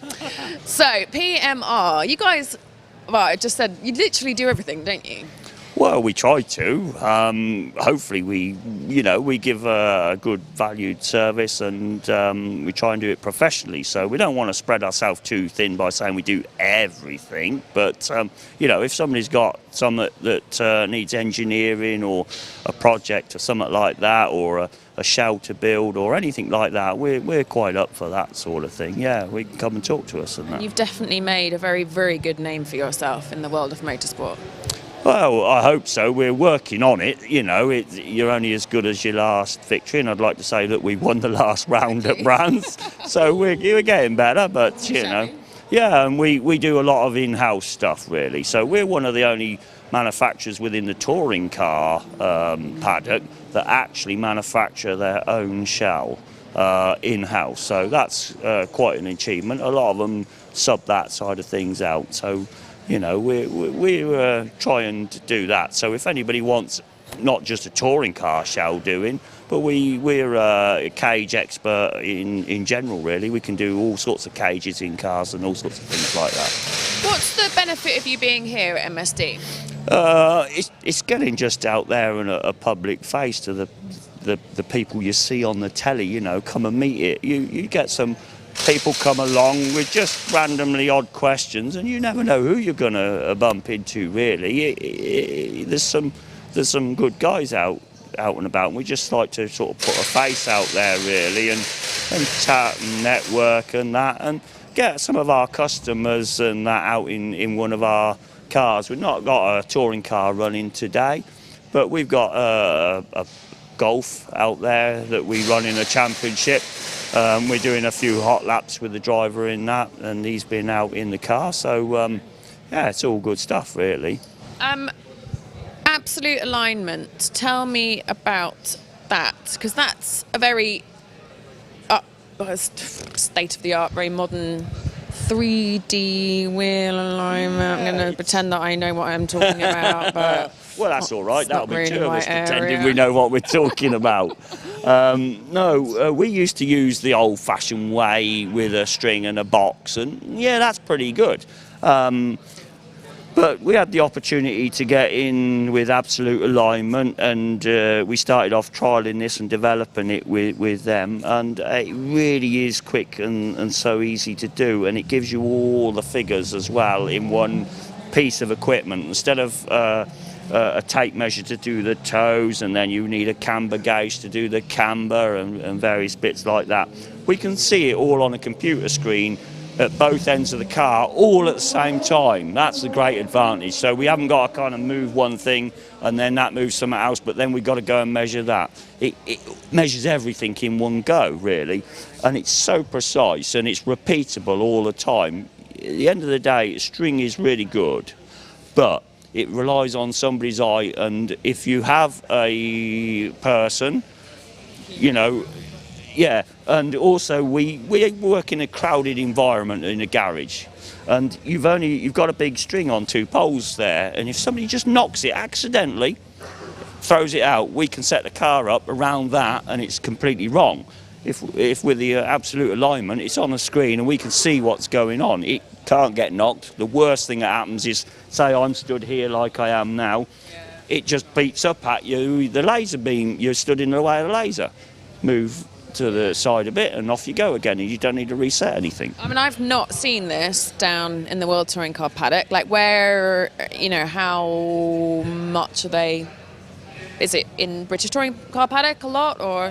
Yeah, there's a couple of teams. I'd like to, you know, there's a big team, Team Dynamics. They don't use this actual equipment, but they use something very similar. And there's another ex-touring car team, but he runs Porsches, Dan Welsh. He also has this equipment, so he's like us, sponsored by Absolute Alignment, and work quite closely with them. So when we get a problem, which is very rarely with this equipment, but if we have a suggestion, I would say, that might be a little bit better, then we work with them, and they come and rectify it and say, yeah, we can do this for you, and sort it out. But we're talking, it's so precise and repeatable is the great advantage. And with an engineer, you know, wanting those sort of precise measurements, that this is the exact piece of equipment for it, really. Yeah, so yeah, very pleased with it at the minute. It's certainly doing the business. Good. So I can hear the squealing of wheels on the track, which means it's time for me to go and play in a drift car. Is there anything else that you want to add before I run away? Well, yeah, not really. I think you've covered it all, but enjoy yourself. I hope everybody else that's going to come to it tomorrow is going to... you can still buy your tickets, so if you do, come down. What garage are we in? We're in actually 39, isn't it? Yeah, 39. 39, we're somewhere around there. So come and join us. Come and say hello to this gaggle. They've got a great cup of coffee. And check out the Absolute Alignment and say hello to Gary. Thank you very much. We'll see you then. Europe's only on-track motorsport exhibition is back. Motorsport Days Live offers you a fresh opportunity to come together and experience Silverstone Circuit from the iconic wing facility. Source from an array of diverse exhibitors, learn from industry experts, as well as find new race teams, championships and manufacturers, whilst actually getting on track and sampling cars and products live on the international circuit. For tickets and more information, visit motorsportdays.live now.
Europe's only on-track motorsport exhibition is back. Motorsport Days Live offers you a fresh opportunity to come together and experience Silverstone Circuit from the iconic wing facility. Source from an array of diverse exhibitors, learn from industry experts, as well as find new race teams, championships and manufacturers, whilst actually getting on track and sampling cars and products live on the international circuit. For tickets and more information, visit motorsportdays.live now.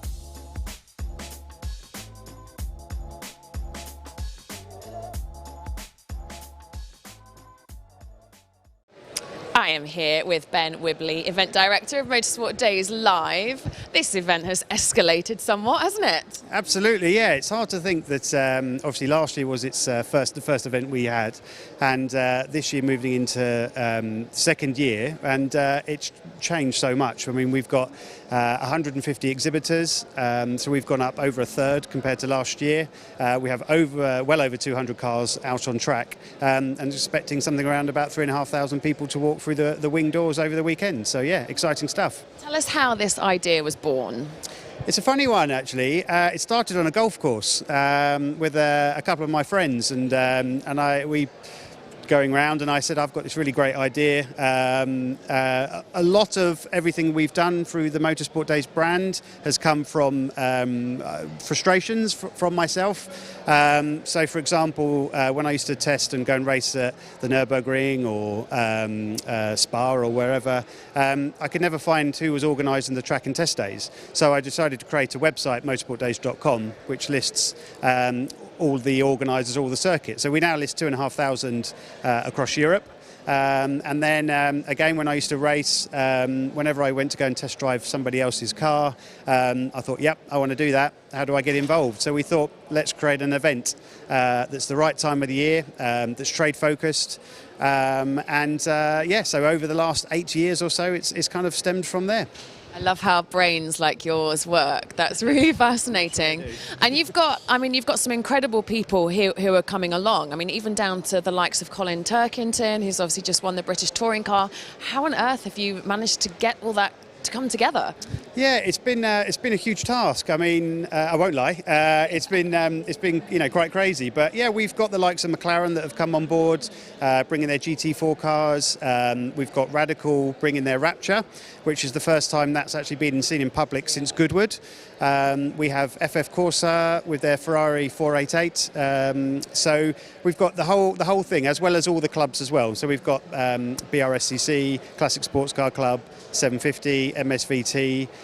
So they're bringing everything from your Ford Focus Cup all the way down to the likes of Ginetta, another manufacturer who've come on board this year as well. This is a really good opportunity, isn't it, for people in the industry to network, isn't it?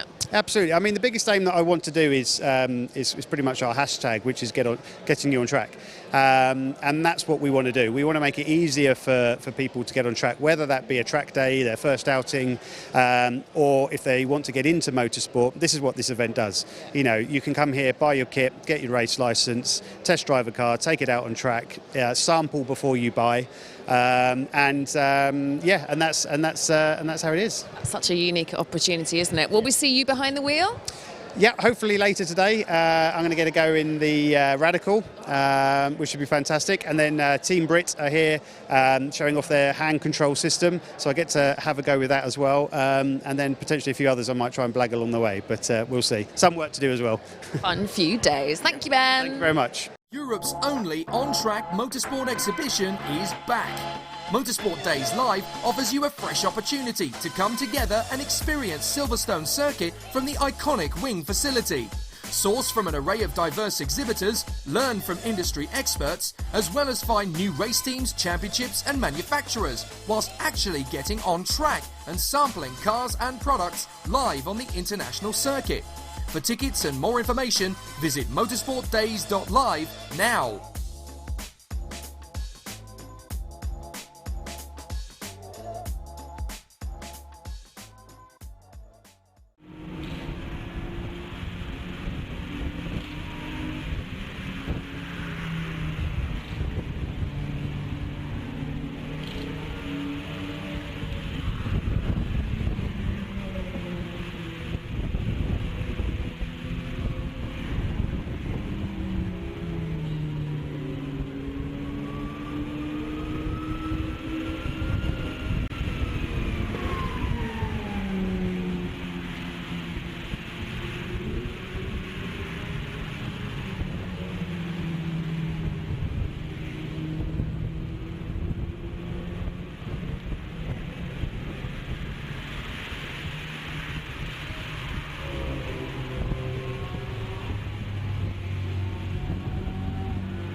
We are back down in the garages, and this time we're with Andrew from Caterham Graduates, which is just such a fantastic scheme, isn't it?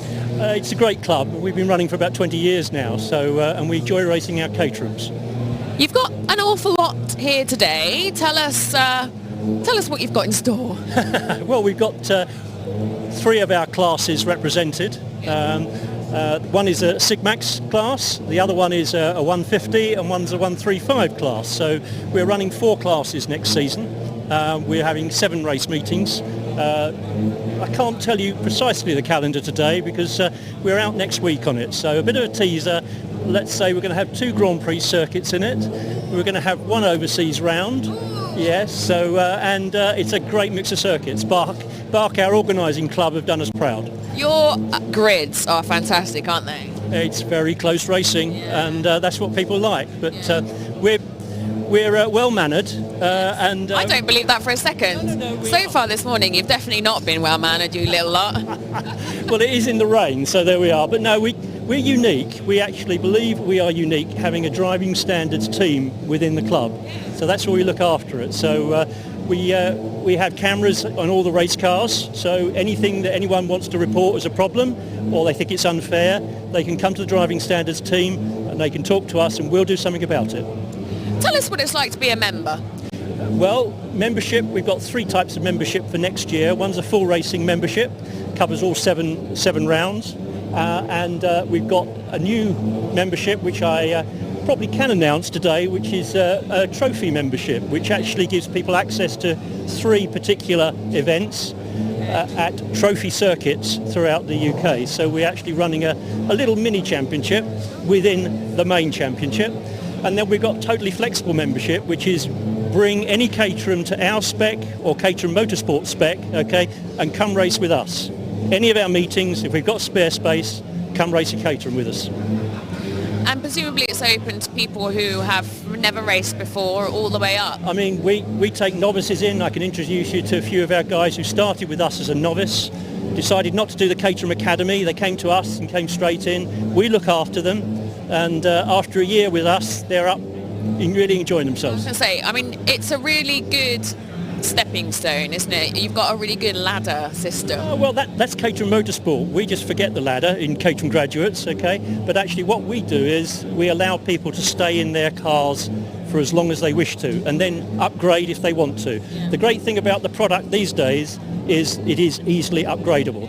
So once you've got that confidence of racing, you can then go the next step and improve the performance, fit a limited slip diff, and race at a higher level. Okay, so but I'm so pleased. I've just heard our winner of our Sigmax Championships looking to go on to GTs. He's here today. Yeah, it's a great thing, and we've had some very good success in the past. If you look at one of our members, John Barnes, who's very well known, won GTs, okay, a number of years ago, yeah, it's been very useful for us in terms of bringing those guys on. They've enjoyed it, and that's what it's all about.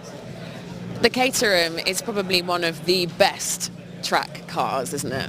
It is. It's a natural home. I mean, they banned it in early years because it was too fast to race with other cars. So, but no, we race them in a very competitive environment. It's a total level playing field. Okay, only 3 sets of tyres a year.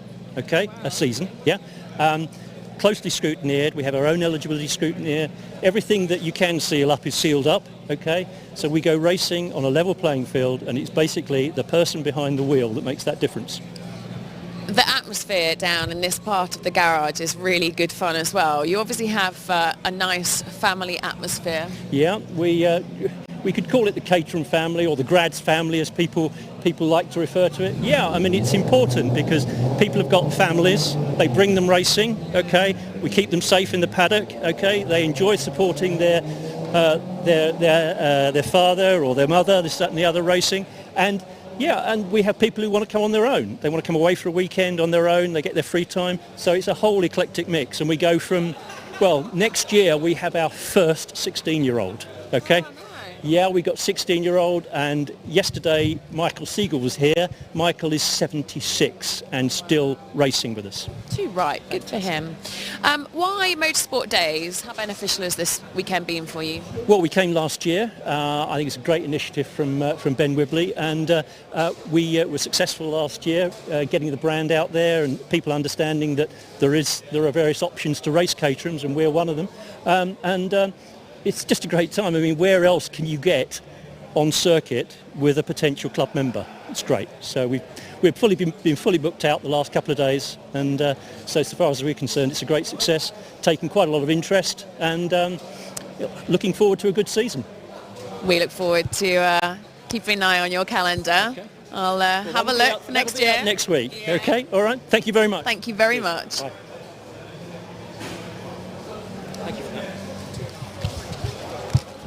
Europe's only on-track motorsport exhibition is back. Motorsport Days Live offers you a fresh opportunity to come together and experience Silverstone Circuit from the iconic wing facility. Source from an array of diverse exhibitors, learn from industry experts, as well as find new race teams, championships and manufacturers, whilst actually getting on track and sampling cars and products live on the international circuit. For tickets and more information, visit motorsportdays.live now.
Spectating on the wall.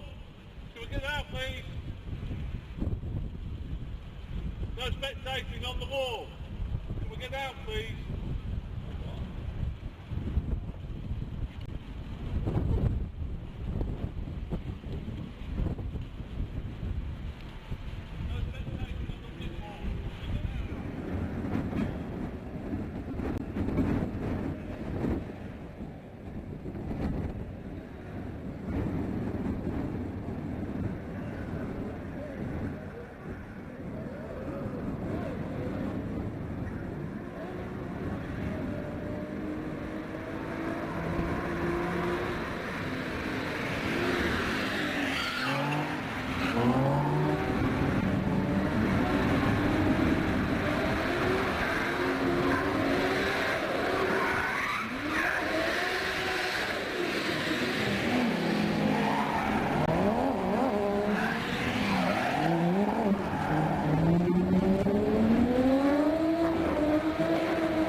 We are down here at Cobra Seats, and none of them want to speak to me.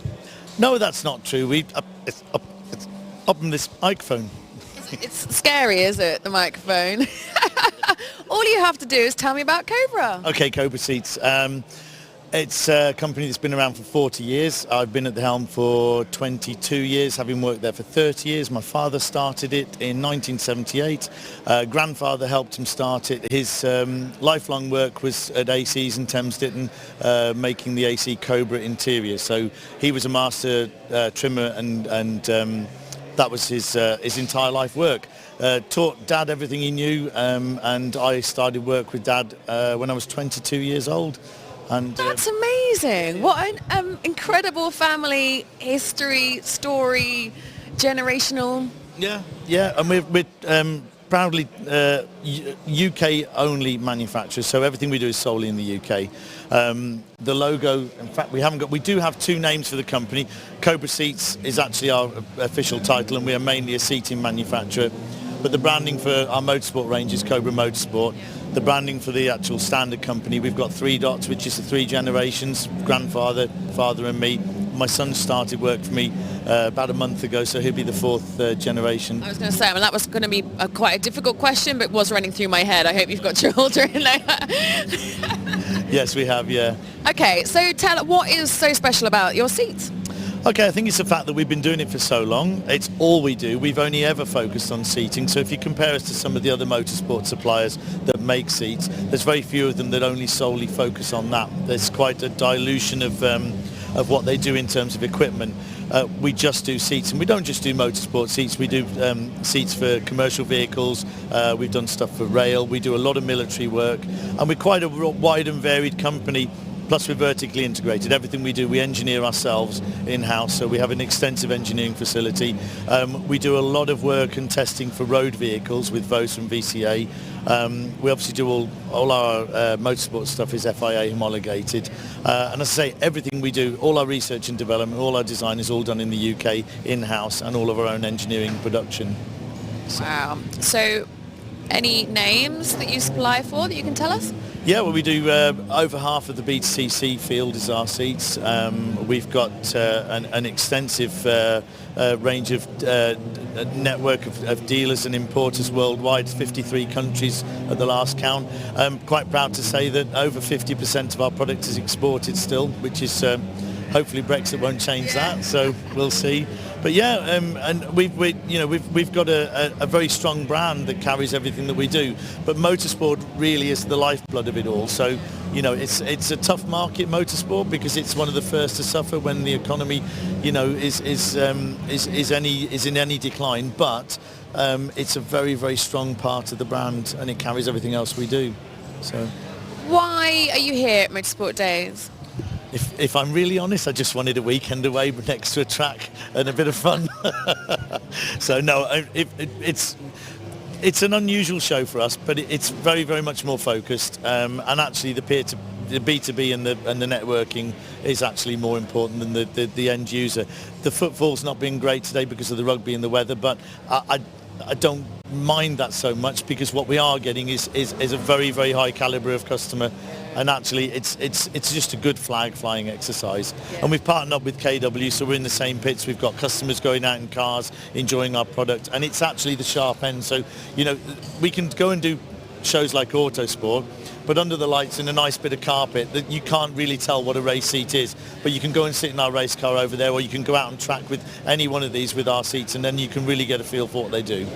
Very good. Very, very good. What's new coming up for you? Actually, unfortunately, we weren't ready for this show, but we are launching a couple of new race seats at Autosport in January. But what we have here is all 2 years old now. Actually, we just brought the Nagaro Club Sport to this show. That's new. Yeah, not a lot else at this stage, but I'd say that's quite a lot. Yeah. Good. Thank you very, very much. See, it wasn't so bad, was it, talking to me? No, I was just a little hungover, I'm afraid, so it would have been a whole lot better if I wasn't. Most of this place seems to be hungover today. Usual, isn't it? You really need to go and talk to Rich now. Oh, do I? Is he hungover too? Yes, you can, if you'd like. Are we happy to, Mr. Cameraman? That was a yes. Come on then. Yeah, okay. Poor old Rich. Does he know what he's letting himself in for? What a surprise. Did you all go to the same Chinese last night or something by any chance? You've just literally been flung in to the dark end. Are you hungover? No, I didn't drink. See? Sensible. That's not a true story, is it? I'm the sensible one.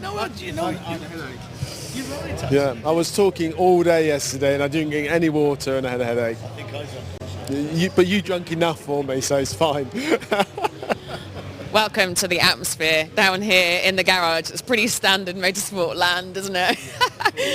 Has it been a good weekend for you? It's always a good weekend when we come here, and we put the show on just for our dealers to enjoy themselves and get them out in the cars.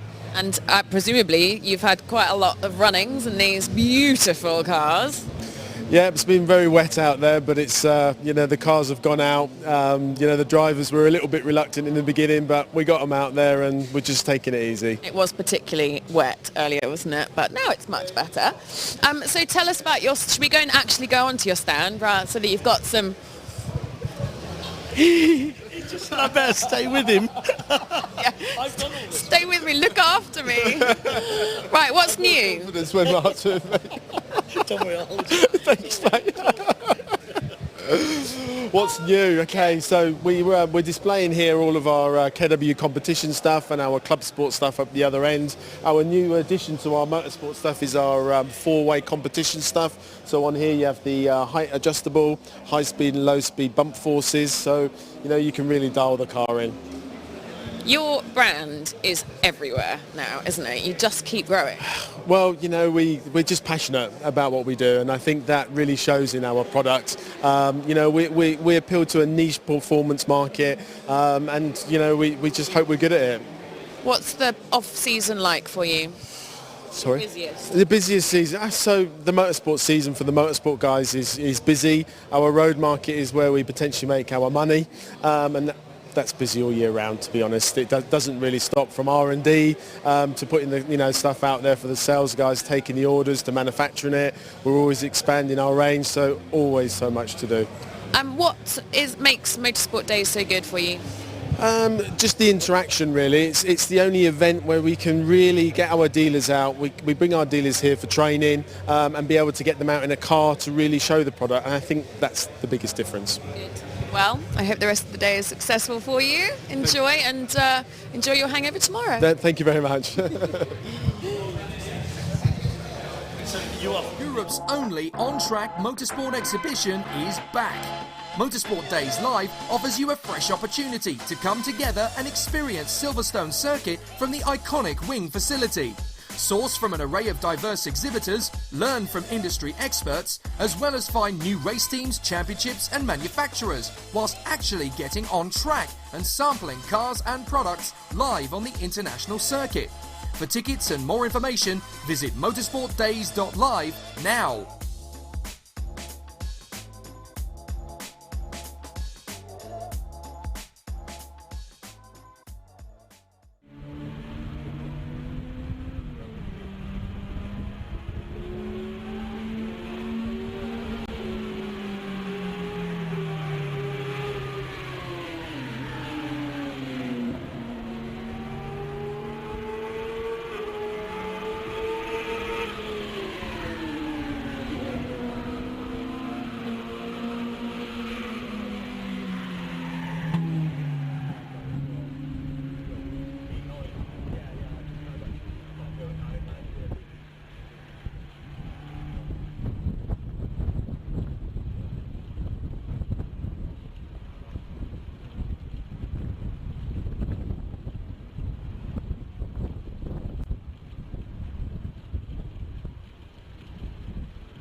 So we're down with Team Brit. Very, very competitive, very competitive team. And of course, the whole idea and ethos of Team Brit is for drivers with disabilities, ex-military, ex-servicemen. And Ben is just about to go out using the hand control operated car of Team Brit. Ben, you were just on the sim. You're worryingly not great. You better be better when you get out on track. Yeah, I hope so. It was great getting first a bit of my eye in using the controls there, but yeah, it's obviously very completely different. But you know, people that have already driven this have proven that you can be just as quick the other way. So I've got a lot to prove in that sense. But yeah, just all of a sudden my thumbs that are normally not doing anything I've got a bigger role than normal. So yeah. Good. Okay. Well, we'll definitely get him when he comes out. We'll leave you guys to it. Have a good one. Come over this way, and what we'll do is we'll have a word with Dave, who can talk us through, tell us a little bit more about Team Brit. You guys you're becoming more and more competitive, aren't you? You were in the Aston, weren't you, in the GT, and you're just aiming for higher and higher heights, aren't you, in motorsport land? It's amazing. Every year we grow and grow, and what's allowed us to do this is technology and British engineering. So we started off developing a hand control system that would allow drivers with different disabilities to race on a level playing field, and that's what we've achieved. That means we can do everything from provide disabled people with track day experience in an academy car as a leisure activity, or coaching and one-on-one coaching, help them get the race license and help them go racing. And basically the limit is the limit of their skills, and the same as an able-bodied driver. So we've got two guys stepping up next season to the Aston Martin GT4. One's a paraplegic, and the other lad is Bobby with autism. So he's won 4 out of his 5 races this season, his debut season, and this is all because of British engineering and technology. That's allowed us to make it happen, really. How did this is your baby, isn't it? How did this come about? It started off in karting, and we had a charity called we're still going, Kart Force, and the whole idea is to race on a level playing field. And then in 2015, the lads asked, can we set up a car racing team? So that's when I said we have to be able to race on a level playing field. So that's when the work started to develop the hand controls. So we tried all different systems, and we tried systems that were used on road cars, and they were never reliable enough. So slowly we just kept it. I came up with a design that I wanted, and everyone said it wasn't possible. And you have to have both hands on the steering wheel, and it's both hands on the steering wheel, right hand paddle to brake, throttle, left hand paddle to brake, and gear up, gear down with your thumb. And it works. It's simple. So if you jump on the sim, have a go. Talk us through it as well. I don't want to kick him off the sim, but I'd like to find out, or watch you and find out a little bit more about it. Like, it looks really complex to me. It's not actually that complex, actually, when you get used to it. I mean, once you start driving, it's actually you adapt really quick to it. I mean, obviously you've got the accelerator here and the brake, and then... Hang on a minute, slow that down. Where's what? So the green one's the accelerator, as you can see, and then the red one's the brake, and then the rockers are up down the gears.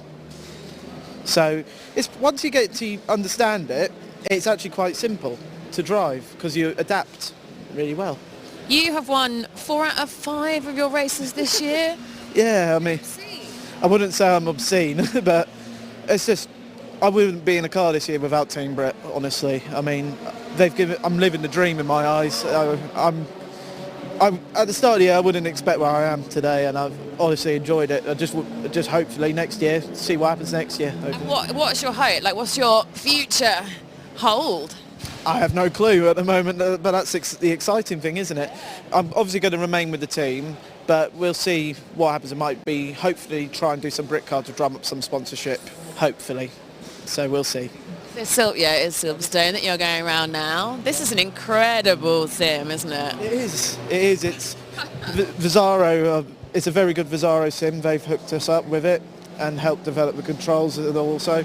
It helps us learn the circuits and the controls for people, and it's a great bit of kit, really. That's all I've got to say. Good. You carry on there. I'm just come back to have a chat to you, Dave. Sorry. So how useful has it been to be here as part of MSD? This is our first time coming here, and I'm super impressed. We met some fantastic contacts, people we've been wanting to work with, icons of British engineering like Cosworth.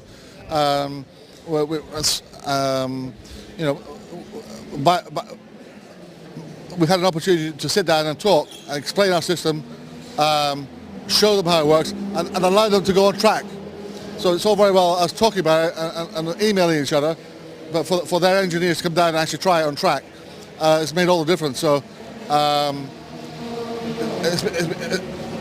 this event has been invaluable for us. What's next for you?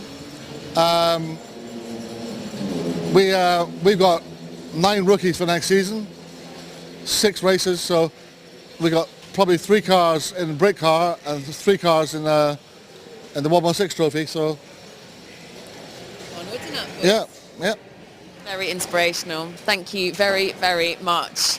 I will have a go at that in a little while. Yeah, see what it's like. Looks a little bit tricky to me, but we can try. Thank you so much, Dave.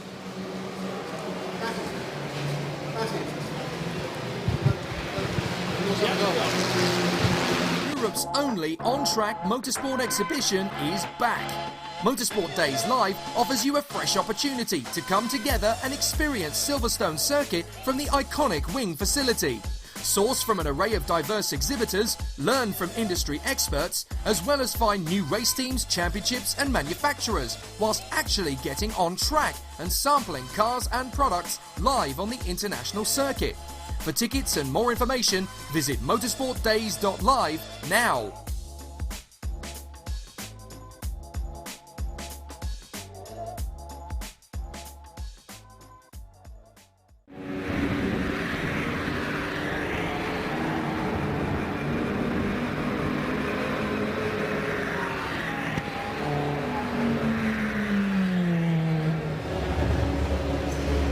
Don't worry about the speed limit too much now, yeah?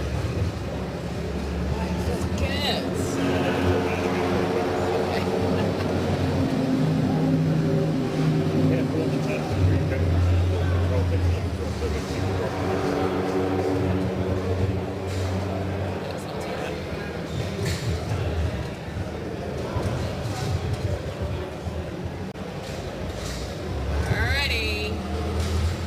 I don't remember this track at all.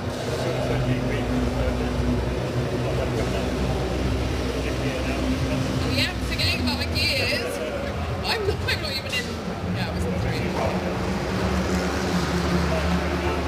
Oh great, yes. And throttle.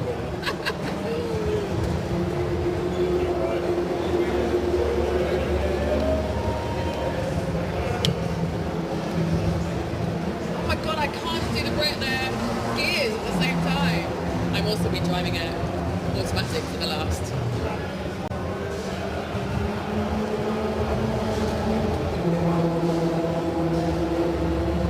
Alrighty. We're up.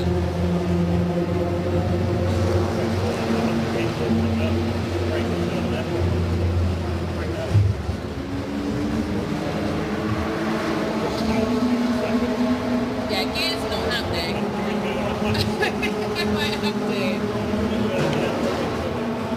I'm just doing it all in 4th gear. That's amazing.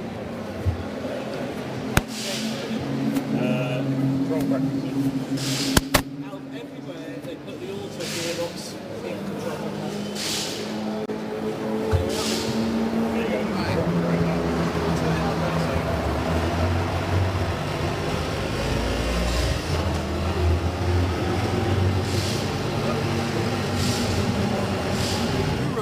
only on-track motorsport exhibition is back. Motorsport Days Live offers you a fresh opportunity to come together and experience Silverstone Circuit from the iconic wing facility.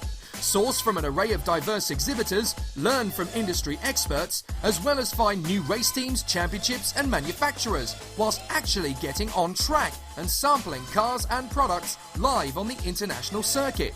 For tickets and more information, visit motorsportdays.live now.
stable shot, do you have it on burst?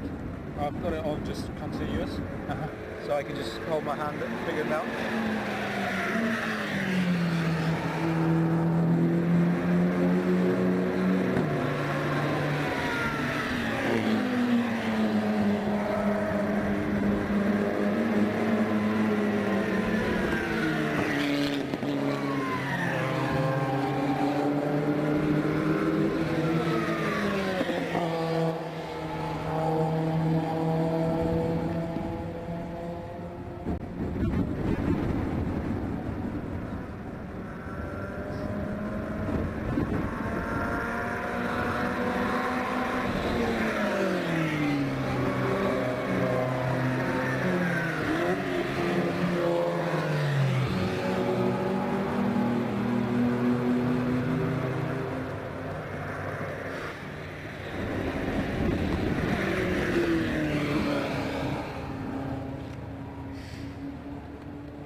down here with the gang.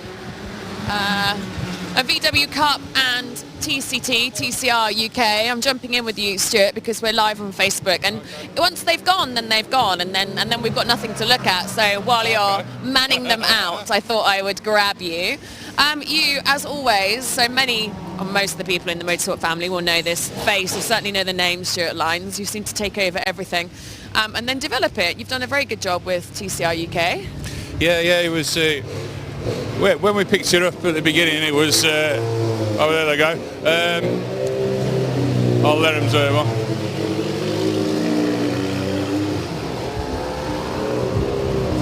He had a very good season. Yeah, when we picked him up at the beginning, it was kind of like... It had a bad year in the first year, and we picked her up late in February this year, and we've kind of like took on a bit of a problem, but we've developed it, and I think going into 2020, I think we've got a good chance of getting a bigger grid out. There's the people that have raced with us are stopping, and there's going to be some more cars sold now because the second-hand market's become quite buoyant with TCR cars, and you can buy a second-hand car for £50,000, which in comparison to what TCR's pitched up against, like GT4 and stuff like that, it's cheap, and the cost to run them as well is about half the cost of a GT4. So things are looking up. We've got a chance to promote it now. We're getting people in the cars. Everyone that drives the cars are enjoying it. It's going to attract hopefully a bigger grid.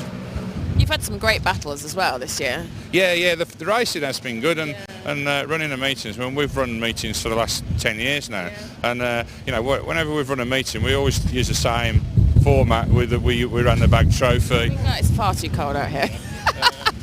We ran the bag trophy and the VW Cup to successful meetings, and we're just building on the same thing. If you run the meeting right and the customers are happy, they'll come back. Bag trophy was the very, very first thing I ever presented in Motorsport Land. Yeah, I remember. Well, when we picked the bag trophy, we had 12 drivers, and then when we finished with the bag trophy, we had 35 drivers. So hopefully TCR and Volkswagen Cup. Volkswagen Cup's growing again. We're doing really well with that. Hopefully we can get those 35 grids back. Which it's tough at that end of the market.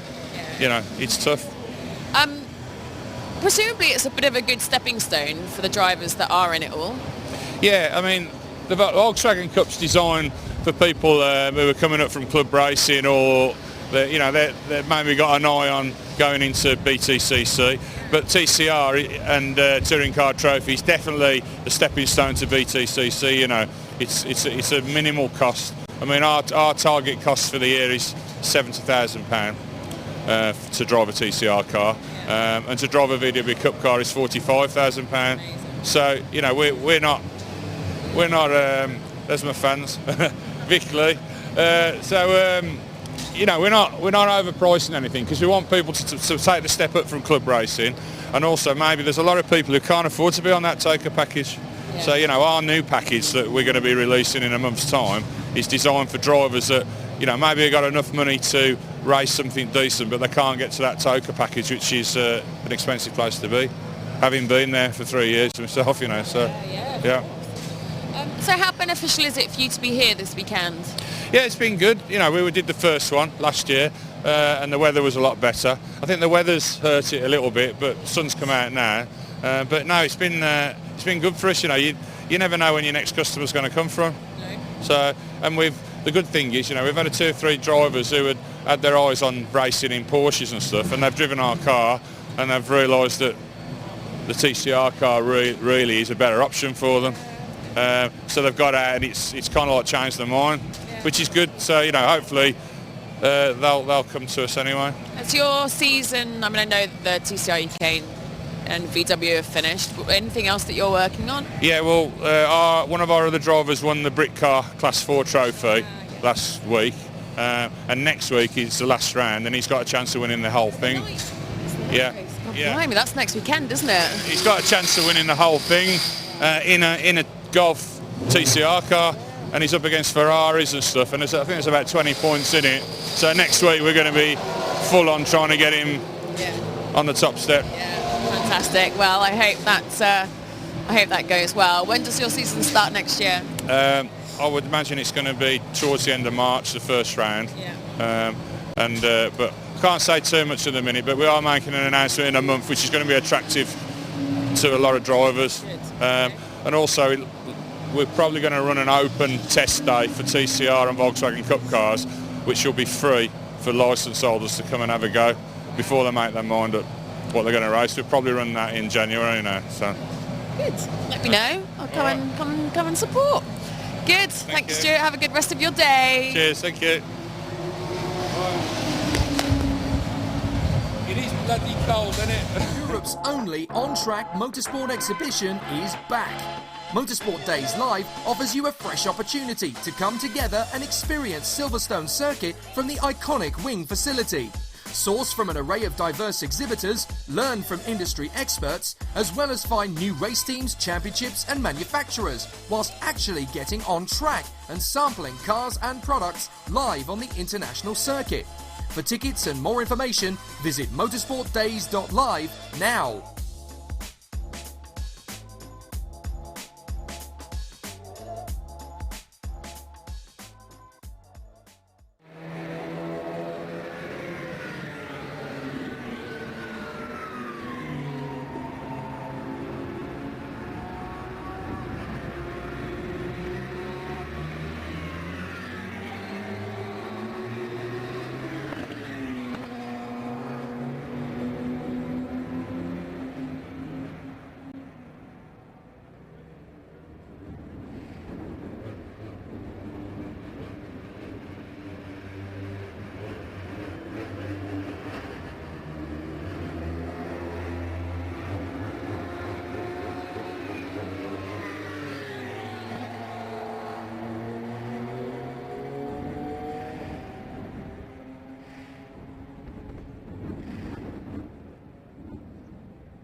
Sean?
Really acknowledge that you're there.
I am here with Tim from Butlers, but you're Butlers Race Car Finance, Vehicle Solutions. You've got a few names now, haven't you? We have, yeah. We've been trading for 13 years as Butlers Vehicle Solutions. You may have seen the logo in BTCC, originally with Matt Jackson back in 2007 when he won his first race, when we sponsored him, going through to Aidan Moffat a couple of years ago. And yeah, we've launched Butlers Race Car Finance. We sponsored Louis Foster this year in British F4. And that's so. I was speaking to your lovely Linda earlier, and she was saying that that's because you wanted to do something different, sort of moving into the single-seater world. Yeah, sure. We've sponsored numerous drivers in BTCC. To be honest, we didn't know that a lot of the race cars were financed. We had one of the finance companies approach us behind the scenes, and they said, "Would you like to be be a broker for us and sell our products?" So, yeah. So. I've definitely seen your logo in an awful lot of places. WTCC, yeah. So then what's next for you for 2020? We've teamed up with MB Partners, which is run by Mark Blundell, on their B2B side. So we're hoping to do more business to business in the motorsport world and just push the race car finance brand. And is it just motorsport that you do? Also track cars. So like here today at MSD Live, we can do track cars, race cars, track cars, and also road cars, supercars, various different brands we have for different, models of same type of products but different brands. So why are you showcasing here at MSD?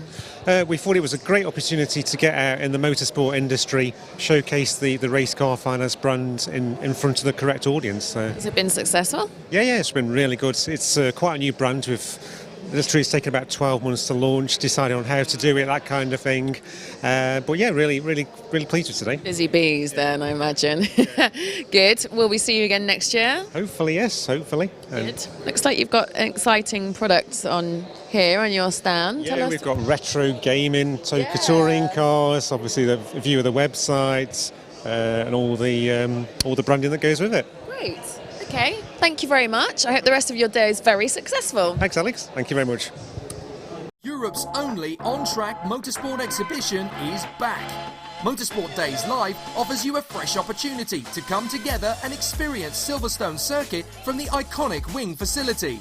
Source from an array of diverse exhibitors, learn from industry experts, as well as find new race teams, championships and manufacturers, whilst actually getting on track and sampling cars and products live on the international circuit. For tickets and more information, visit motorsportdays.live now.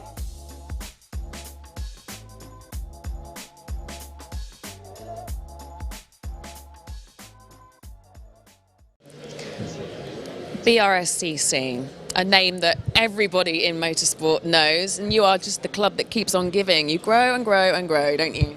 Yeah. I mean, we're trying to. We always have that approach of trying new things and try to think outside the box and really bring what people want in motorsport. So that's what we try to do this season, and yeah, we've been fairly successful in that with our Club Sport Trophy. We've So the Club Sport Trophy was new this year. Yeah. Tell us about that. So the Club Sport Trophy, that's all new. That's something we released in June last year, and we tried it twice this season at Brands Hatch and Donington Park. And it's a series where you can race with any car you have, and we've got 5 different classes based on power to weight ratio. And yeah, we've had 2 full grids. We even had reserves. The racing has been brilliant, and the drivers been really they've been really happy about it. So something we hope to carry on next season, doing hopefully 6 or maybe 7 meetings, and really push that, because that's worked really well. It's been a good success for us. And so, other than that, more of the same, I guess, for 2020. Yeah. So yeah, we've got our usual championships. We've got our Mazdas, BMWs that are always doing great and still are. Formula Fords have been a good success as well. We've had the festival last week, which was fantastic. Oh my gosh, yes. And yeah, we've had a couple of championships who haven't had exactly the same numbers. So we're working on trying to find a new formula to give them a new lease of life, and hopefully going forward have better numbers on the grid. So working hard on that, and hopefully we'll achieve that. Why Motorsport Days? I think it's just a different event for racing drivers around. They get a chance to go and see us, speak to us directly, and if they're interested in racing a new car, then we can tell them, yeah, just walk downstairs and get in one of them and see if you like it. And yeah, it's been really well received for our drivers. I think we've been a little busier than we expected, really. So it's good, very good. Good. That's what we like to hear. Well, I hope you have a very good rest of your day, Antoine. Enjoy the rugby. Actually, every stand we go to, they've got it on there somewhere. Great. Merci beaucoup. And while we're here in Hall 1, so we've got an awful lot of esports presence here. Where is his lordship? Adam? You are a bit of an esports master, aren't you? Oh, I won't say master. Well, I try to be. So yeah, I'm a Williams esports driver for Gran Turismo. Yeah. Just got back from Tokyo actually. See, that's why he's a master, because not many guys will start behind, or guys and girls, of course, will start behind the wheel, racing, from their computer from a young age, and then end up going to Tokyo. Tell us about that journey for you.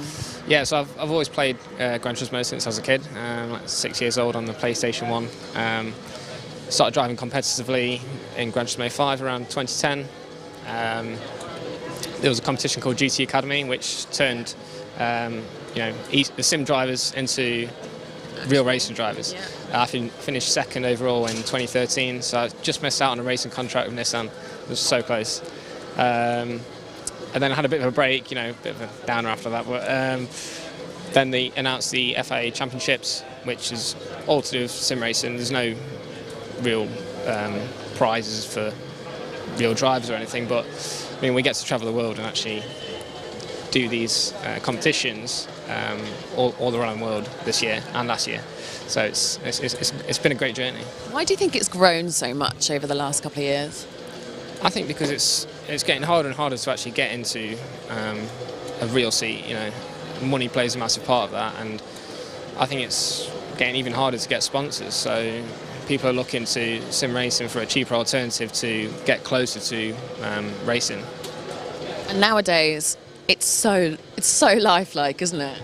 Yeah, the physics are getting better and better every iteration, and there's so many games to choose from as well. You can play on PlayStation or Xbox, PC, and it's so accessible. You can buy PlayStation 4, buy Gran Turismo, and you can, as long as you're quick enough, you can end up at these events, which I go to as well. So it's literally that easy. Well, tell us about the event in Tokyo. So the Tokyo was the 5th World Tour this year, and you had to qualify through a stage of races online, just in your bedroom. I finished 9th in Europe. You have to finish top 10 to get to Tokyo. I didn't do too well there actually, but it's gloss over that. Yeah, so it was a great experience, and it's the World Finals actually next month. So I'm hoping where? In Monaco. Oh, nice. Which is prestigious place for racing. So that'll be great, and yeah, just hoping for a good result there. So what is the ultimate goal for you? I want to get into a real racing seat, and if Williams Esports or Gran Turismo can offer me opportunities to get closer to that, then that's what I want to do.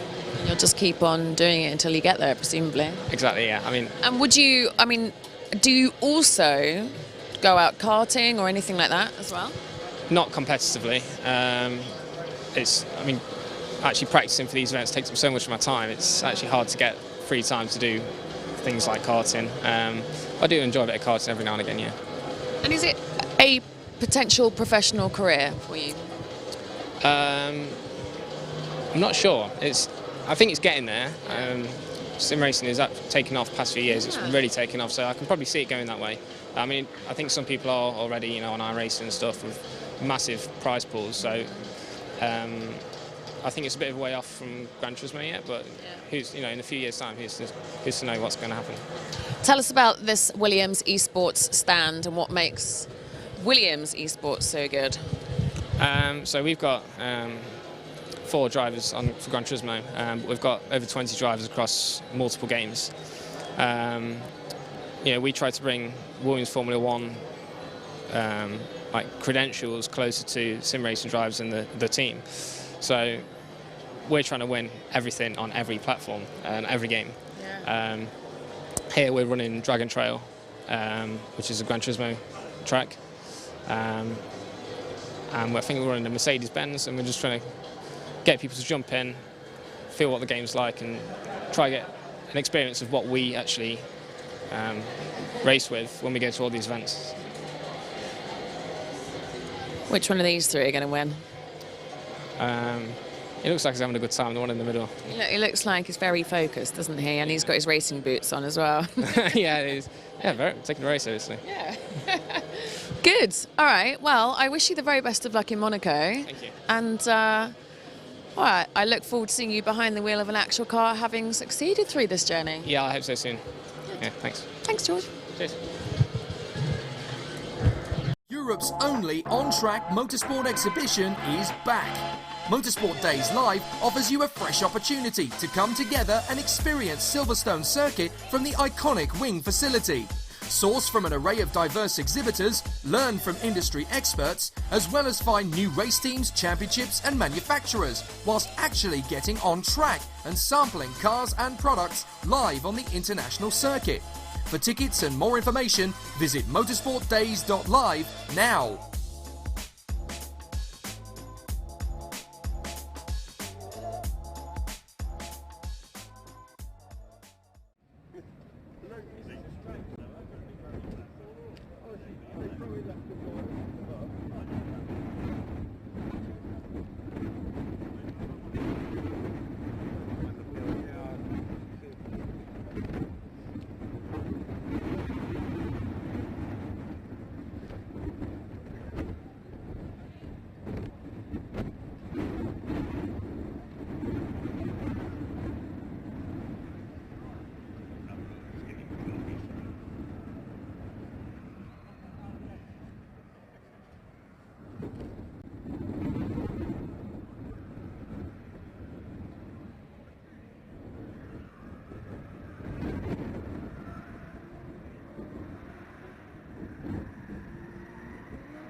There's a bit of dry there. She kept working that. I was like, Amy keeps doing. She kept coming down here.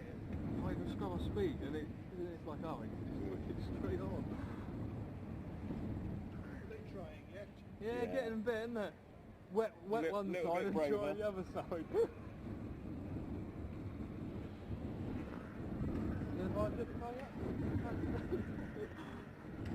Enough trouble with what I've got.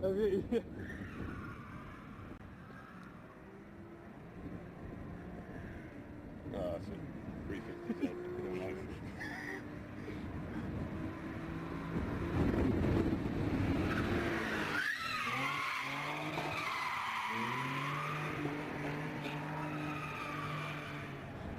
Doesn't quite sound the same, does it?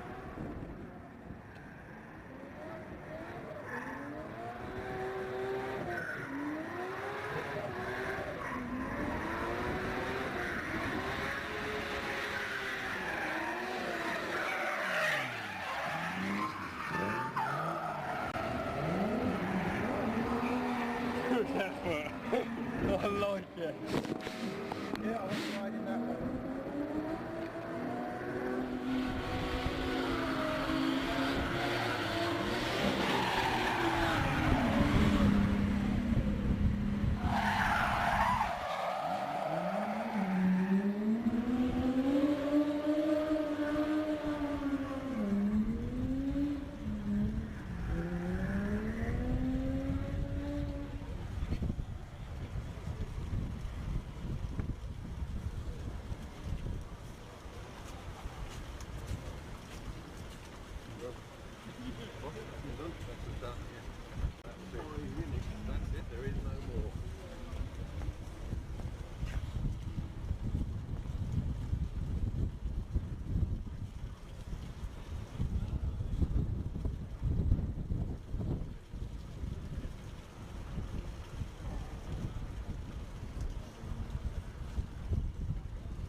I got lured over to Zamp helmets because of the fantastic display. Some of these are absolutely beautiful. George Richardson. Thank you very much. Good to meet you. This has been a good show for you then. Yeah, so far so good. Yesterday was very busy. This morning, because I think the Rugby World Cup's on, it's a little bit slower, but yeah, all to play for today, all good. What have you got on display here? So this is our range of motorsport helmets. So we have 2 FIA 8859 helmets. This is 629 including VAT. So this is fit for all your European racing. It's a full carbon helmet. It weighs next to nothing. It's a fantastic lid. And we also have our Snell helmets. So Snell 2015 homologation. And this is good for a lot of your national motorsport. We offer this in a few different colorways, and entry level on the Snell is about 219 including VAT. So really reaches the guys that are at this show, maybe looking out to start in motorsport, but just looking for a bit of good value. So Zamp's pretty new to the market. We've only been here for 2 years in the UK. It's an American brand, and I'm the European importer for the helmet company. And we do pretty much all of these shows, and Motorsport Live was one of them this year. So was it you that brought it to Europe? Yes, yeah. So I raced myself for many years and had an RI, and I've always been into helmets full stop. And yeah, the opportunity came to import this, and really just the price point is the biggest factor, and the quality. Yeah. And I've had a customer already that bought one of us at another trade show earlier this year. And everyone seems to like it. We sponsor a British touring car driver in a touring car called Sam Tordoff, and he loves it as well, so we're going for it. It's good. It's unbelievably good value. Yeah, it is, and it's a great market, you know, and it's been dominated by a lot of the big players for many years, and it was just sort of clucking for some good priced quality items, and that's really what we're doing. Do you have an in-house designer? So yeah, we do in the States, yeah, so we have a couple of designs that are standardised. To do a pre-painted helmet at this price, you have to run quite a few units off, so we're trying to change the designs every season, and at the moment that's working. We obviously get a lot of requests for people doing custom designs, but we offload them onto our painter directory, which we work with maybe, I think it's 170 painters now that we can introduce customers to, and then they can put their own designs on our helmets. Where can people find you? People can find us on all social media. We do all the trade shows. Our website is zamphelmets.eu. You can see us in some of the trusted retailers that we entrust with our products. Yeah, or just give me a call and I can advise you as to what helmet would be best for you. Are you still racing? No, I'm done. I quit a couple of years ago. Oh yeah, that's a long story. But yeah, I very much enjoyed my time racing. I've been doing it for a very long time, and I did everything I wanted to do apart from Le Mans. Unfortunately missed out on that one, but I did everything else, all the big races. So there's always time. Wasn't a problem. Why Motorsport Days then? I get on with the organisers, quite people at Helmet 28. They're great guys, they're passionate. This show's very well run. Right from the sign-on and the entry, the access, where you park, people setting it or helping you set up your stands, directional stuff, and so far so good. And basically, yeah, I mean, the crux of that is I think our decision to come here was just that we really like the organiser, and we saw that they have a similar passion for motorsport that we do, and we decided to give it a go, and it's been the right decision.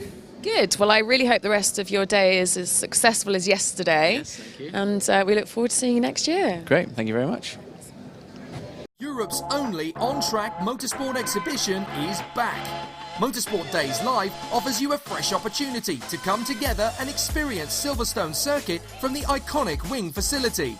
Source from an array of diverse exhibitors, learn from industry experts, as well as find new race teams, championships and manufacturers, whilst actually getting on track and sampling cars and products live on the international circuit. For tickets and more information, visit motorsportdays.live now.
This is a very nice stand. We're here with Jess Shanahan, racing mentor. This is a proper guest setup you got here. Yeah, it is. I wanted somewhere where drivers, clients, friends could just come kind of chill out and enjoy their time at the show, because obviously it's a bit chaotic if you're on track or, you know, walking around talking to people. I wanted like a chill space, tea, coffee, biscuits, that kind of thing. It's like my favourite stand. You can sit here and read her amazing book, Get Paid to Race. Tell us about this. So I launched it last year at this very event, and yeah, it's now been dubbed, which is very humbling to me, the Sponsorship Bible. So I wanted to write a book that helped as many drivers or aspiring drivers as possible to get sponsorship, because I know that so many people struggle with those kind of business skills, and a lot of people still kind of see sponsorship as a business supporting a driver, sticker on a car, that's it, when actually there's a bit more kind of two-way effort involved there. So I wanted to kind of write a book that encompassed everything, all of like my kind of motorsport and marketing and PR background into one kind of easy, accessible package. I've read this book. I read it last year, and it was absolutely brilliant. And what you say is exactly right. It's a real, very up to date. You bring in all the social media elements, even down to explaining Twitter, Facebook, don't you? And the things that people genuinely do need to know and be doing now. Whereas, like you say, I think, you know, if people aren't in the know, then they're just like blinded by what sponsorship actually means. We all think we have to go off and make a PDF and put that out to people, and there's just so much more to it, isn't it, nowadays? Yeah, and actually social media and all of the different kind of online magazines, publications and stuff out there, it might seem overwhelming, but it also presents a ton of opportunities, because if you're in a series that doesn't necessarily get TV coverage, well, there's YouTube, there's social media, you can get that reach in other ways, and that's really, really powerful for racing drivers. Yeah. And things like the social media presence, like people are whole packages, aren't they? And they have to be. They cannot just be good behind the wheel these days. Yeah, it's about being so much more than a racing driver, and although obviously on-track skill is important, how you work with a business and the value that you can provide, the way you show yourself on social media, as a presenter, whatever it might be, is really important to a business, and you just need to kind of start thinking beyond, well, I'm great behind the wheel of a car, but what else? Because it's the what else that businesses will buy into. And this isn't actually just only for racing drivers, is it? You know, it kind of is across the board. Yeah, so it's relevant across all of motorsport, but there are athletes in other sports who are using it. Marketing companies have it. Businesses who are trying to, do sponsorship activation. It's kind of a bit of a behind the scenes of what drivers should be doing for them. So yeah, it's really relevant, and it's so nice that it's kind of gone beyond that initial target audience that I wrote it for. It's doing so well. You've started writing another book, haven't you? I have started writing another book, as if this wasn't enough. Yeah. I'm writing a book on imposter syndrome, because it's something I struggled with, especially starting my own business 3 years ago, and moving into an industry that is, already full of like all these great people, and I was kind of really struggling with how I fit in. Worked with a life coach, overcame it, and decided that I needed to write my own story, but also provide really just practical, normal advice, without too much kind of science or psychology in there to kind of overwhelm people. Just, okay, if you're feeling bad about yourself, look at all the compliments that you've received in the past. Or if you struggle with getting compliments, here's how you need to change your mindset and kind of reframe what you're thinking. And actually writing the book has been really cathartic. And any time that I'm feeling a bit kind of stressed or down, I'll write a bit of the book and I remember how far I've come. And I think that's really powerful, and I hope that's going to come across to other people when it finally launches in March. Very fact that you could even have those doubts in my brain when you're sitting in front of this incredible stand is just beyond me, but that's how the brain works, isn't it? Good. And so why Motorsport Days? So I did it last year because I realised that it was the perfect audience for what I was trying to do with Racing Mentor. And I wanted to write this book, and I thought, I'll write a book for Motorsport Days Live. And it was brilliant. It really kind of, I would say it skyrocketed the business and my career. I was kind of doing things part-time and just helping a few drivers out, but launching the book made me do things a little bit more seriously, and having a really professional setup somewhere where there were just drivers and motorsport people coming along was brilliant. So it was a no-brainer to come along this year and just do it on a much larger scale. Anything else that you want to tell us? I just want to say to all the drivers out there who are struggling with sponsorship that it's just a small mindset shift to start thinking about your value and what you're doing. And if anyone is kind of watching this and they're at the show and they want to come by and just ask some questions or get some advice, I'm here. Come have a coffee. And some biscuits. Thank you very much, Jess, and best of luck for the rest of your season, year, and with this. Thank you very much. Thanks. Europe's only on-track motorsport exhibition is back. Motorsport Days Live offers you a fresh opportunity to come together and experience Silverstone Circuit from the iconic wing facility. Source from an array of diverse exhibitors, learn from industry experts, as well as find new race teams, championships and manufacturers, whilst actually getting on track and sampling cars and products live on the international circuit. For tickets and more information, visit motorsportdays.live now.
I'm here at FF Corso because they have you actually come down from Cloud 9, you guys?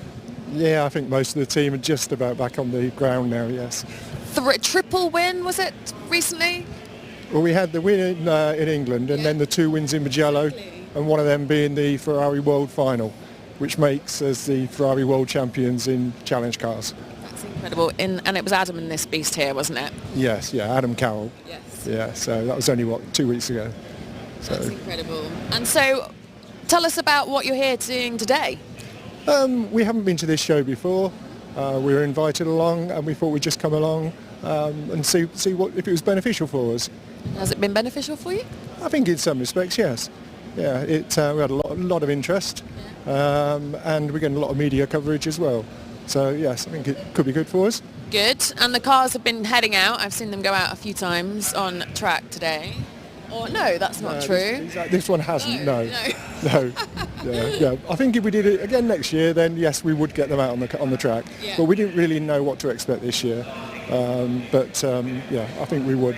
Tell us about the 4 you've got in here then. The 4 cars. Yeah, this is Adam Carroll's, which has done the Ferrari European Challenge. So it's done the season, which is all over Europe. And it's a multiple winner. It won the Challenge Sport Race at Le Mans this year. It's just to say become world champion. The one behind it did GT Cup. Let's go down there.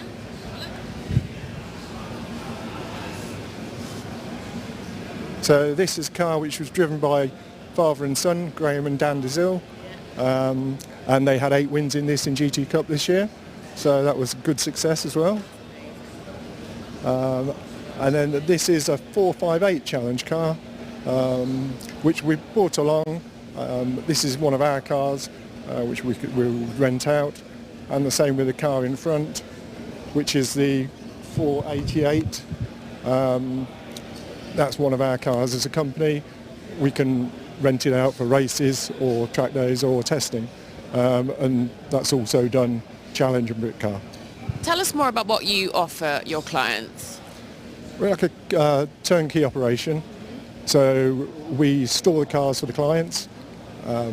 We would prep the car, take it to, it could be a race meeting or it could be in the UK or anywhere in the world, a track day or a test. We would then take the car to the track and supply all the support, whether it's race support or just track day support. And the client would turn up and just, everything's ready for them. We would take the car back to the unit, prep it and ready for its next trip out. Very nice too. And what's the future for you? What's happening in 2020? 2020, we have got people which are interested in doing the European Challenge again, which we've had 4 drivers racing in it this year, and roughly 8 doing Club Challenge, which is at the same event. Again, we've got people wanting to do GT Cup, and we hope to do some Brit car and anything else that we can. Good. Yeah. Onwards and upwards then. Yeah. Thank you. I hope you have a lovely rest of your day. Yeah, thank you very much. Okay. Europe's only on-track motorsport exhibition is back. Motorsport Days Live offers you a fresh opportunity to come together and experience Silverstone Circuit from the iconic wing facility.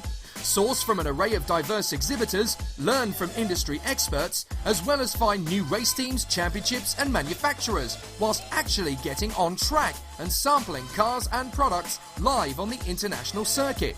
For tickets and more information, visit motorsportdays.live now.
Cara Village.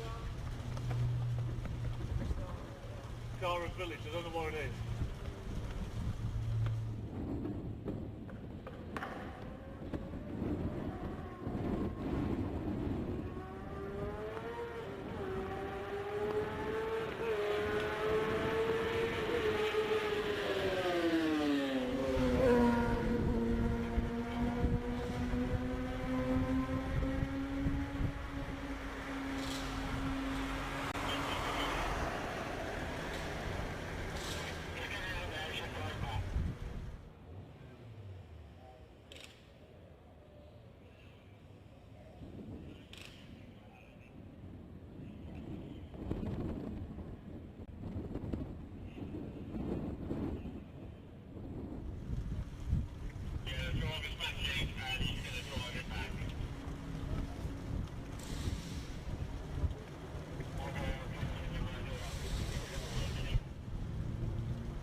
one of the, if not the most well-known endurance championships is Britcar. I'm here with Stephen to tell us more about, well, for those of people who potentially don't know enough about Britcar, tell us about your championship, your 2019 season.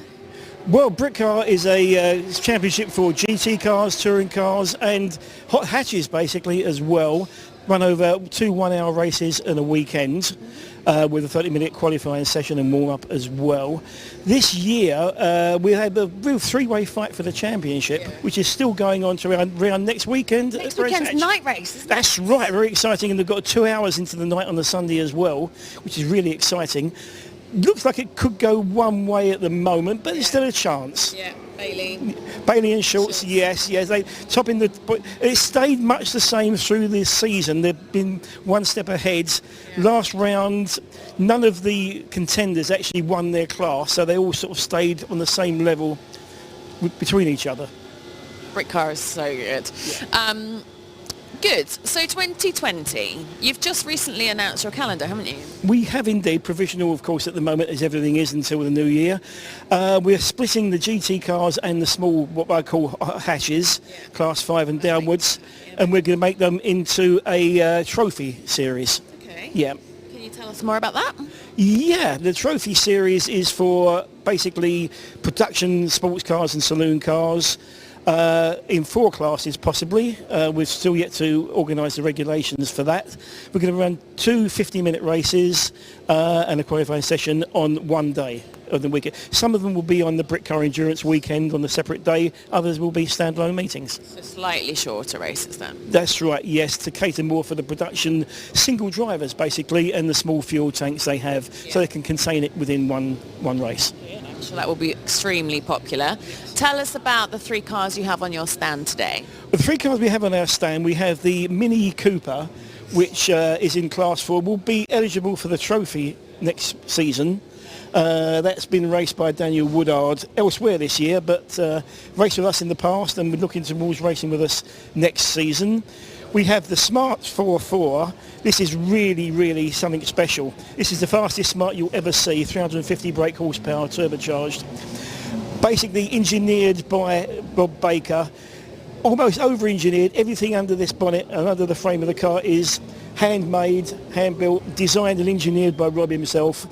Totally unique.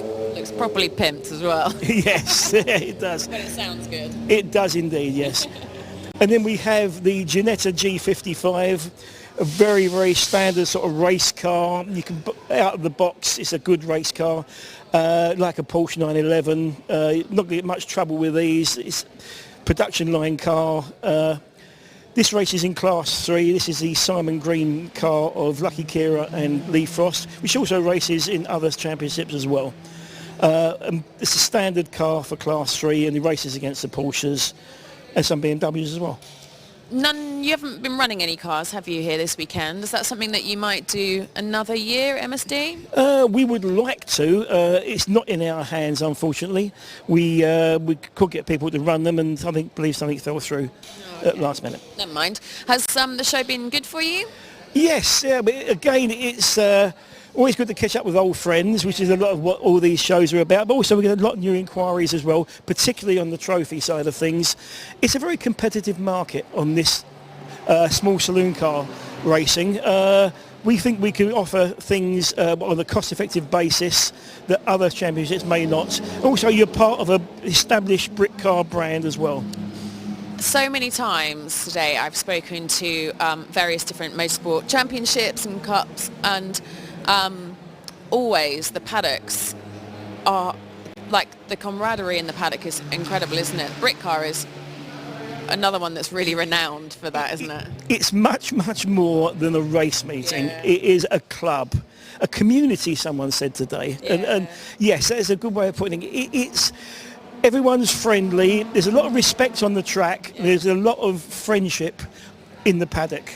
And I've found that people have actually made friends in the paddock and taken that friendship out of the race scene as well and become close friends anyway. So, yeah.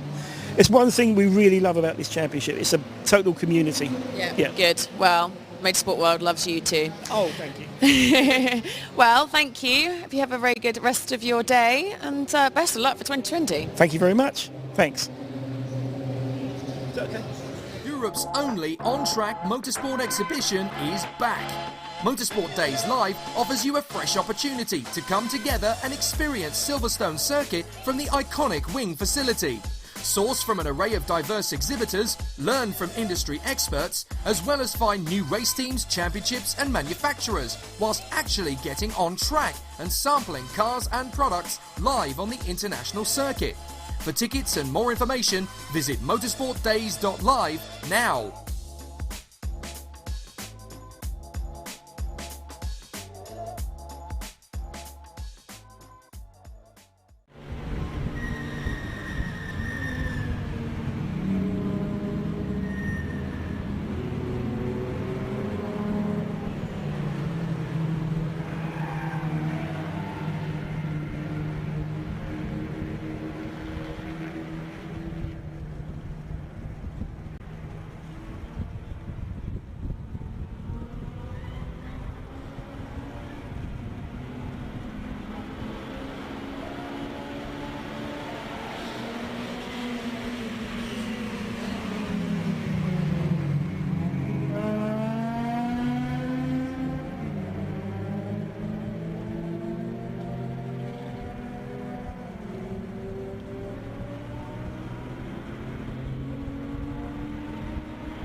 One of the most impressive garages down this pit lane is here. These most incredibly beautiful super performance cars from Le Mans Coupes. Tell us about what you have here. So we have... Mind blown by all of these. These are like all my favourites. I appreciate it. Thank you very much. So we've got our continuation range of GT40s here. They're the cars that will be used in the Le Mans 66 film, which is out in the 15th of November. We've got our Mark II Cobra in white and our Mark III Cobra here as well. And then one of our client GT40s in blue is over there. My goodness me. And you're about to go out in? We're going out in our Mark I. This is our demo GT40. So we're going to go out in that with one of our potential customers who's getting to drive it on track. I would love to. You're Nigel as well. I can speak to you because you can keep going and you can tell me some stories. I think Nigel's jumping in the car as well. He's going out in a Cobra. Guys, Yeah. I want to know some I want to know some history and some stories. On the GT40, they are continuations of the original cars. They're built from the original drawings, and the chassis is about 85% interchangeable with the originals. We build Mark 1s and Mark 2s, and we also do FIA HTP race cars as well. So it's as close as you can get to the real thing without paying £3-4 million. Yeah. Incredible. What's it like driving them around Silverstone Circuit today? It's incredible. I mean, getting the chance to go out in an iconic racing car on an iconic circuit is just it's a dream come true. To be involved with the business is fantastic, and to have customers and friends and clients come out and chauffeur us around is good fun too. How beneficial has MSD been for you? Oh, incredible! Yeah, we had 2 people out yesterday. One's coming down in December to spec up his car, which is great, and then another's he's got another GT40, a kit car, and he's seeing if he's going to sell that and work out what his plans are. So hopefully 2 sales out of 2 so far. Good. Yeah. Get suited, booted, helmet. We'll watch you go. Lovely stuff. Incredible. Thank you so much. Thank you. Cheers. We'll just ogle at these incredible cars. That's nice. It's quite fun to be with older cars when they're all brand new, you know, they're all latest spec, and you think that was designed in 1964, and it doesn't look that different, does it? No. No, I mean, it was, as you said, a completely iconic car. But I've had the privilege of running this business since 2003, and my son's joined me about 6 months ago, and he's all to this social media and all this stuff, which I'm too old for. And he's modernising your company. It up, which is good. And I love this event because there's some involvement with it. You know, it's not just standing looking at shiny cars, we're actually driving them. And when you've had potential customers, it seals the deal. Because, you know, we take them out on the road, we road register the cars, but suddenly you're on a circuit and they realise what they're actually dealing with. It really helps. Really. I bet you've been non-stop this weekend. Yeah, no, we've been busy. I mean, the weather wasn't good yesterday. I thought we were going to have rain all day today, but it's brightened up. I haven't taken the Cobra out at all because of the weather. There's no point, you'll get wet and miserable, but it's dry enough. I'm going to take it out. But this is brand new. We haven't even bed the brakes in. So No. this is our latest specification, and it is exactly like the original car. So the suspension is the same as the 64 car, so it's really a Cobra in the old way. The only difference is we've got a polyvinyl ester body as opposed to an aluminium body, but that's the only difference. Everything else is the same. And what sort of price would this go for? It comes out at about 88,000 quid, including VAT, because I don't believe in this business of saying it's this plus that. But if you say that's the total price, it's you know what you're dealing with. I'm absolutely amazed. And what about the GT40? They're about 160. And if you go into an FIA car, there's about $250,000 because we've got a lot more. We have to run bag tanks and we have to run race engines, which you can't put on the road. But this thing is amazing because this has got a modern Mustang engine in it, brand new Mustang engine. So it behaves, it doesn't overheat, and it's rapid like you wouldn't believe. I mean, it's very, very quick car.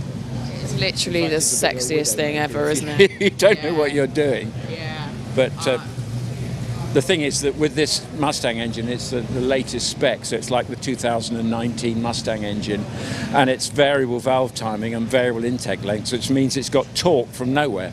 So it pulls from nothing, and it'll rev up to 7,500 RPM. So it's a very, very quick car. They knock the socks off everything else down this pit lane for me. Like, I absolutely love them. Oh, that's fantastic. It's nice to have a petrol-head young lady. That's fantastic. Yeah, really good. Excellent. I'm quite happy with one of these, you know. I think I would suit it as well, you know. I think you would too. Yeah, beautiful car, beautiful lady. Can't be wrong, can it? Can't be wrong. See, I've still got it at 71. I'm going to have to go. I'm sorry, but I'm going to have to... Oh, you poor thing. Off you go. Yeah, I've got a young lady. Where's she gone? I'm here. I'm here. With pleasure later. I will most definitely get my bum in one of those seats. For now, though, we'll just watch them go.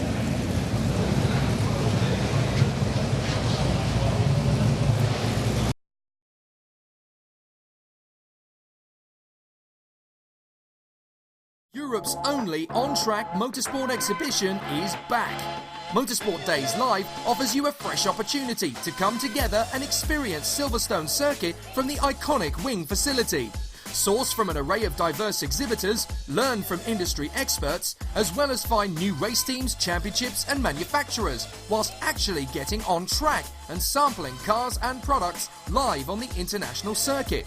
For tickets and more information, visit motorsportdays.live now.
And now I'm here with Sophie from MSV, Motorsport Vision, and Motorsport Vision is growing and growing and growing, isn't it? Tell us about the ladder that is MSV. So MSV track days, so you've got your track days where, you know, fancy getting out on a race circuit in your own car. That's exactly what we're here to do, to get you out and get you up there. So if you want to get on the circuit in your own car, that's what you can do. We've got plenty of instructors that you can sit alongside as well, talk you around the manoeuvres on the circuit and get your driving up to a better standard on a racing circuit, basically. How many track days do you do? Too many.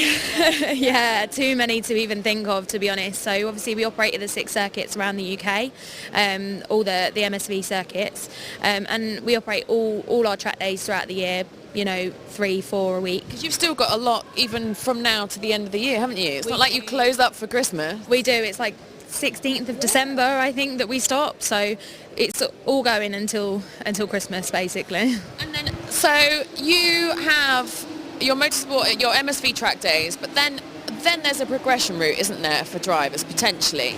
There is, yes. So if you fancy getting into racing, we do the yards test. So you can do the yards test with us in one of our school cars, and then get your race licence. And then what we will do from there is we start the racing series, so MSVT racing essentially.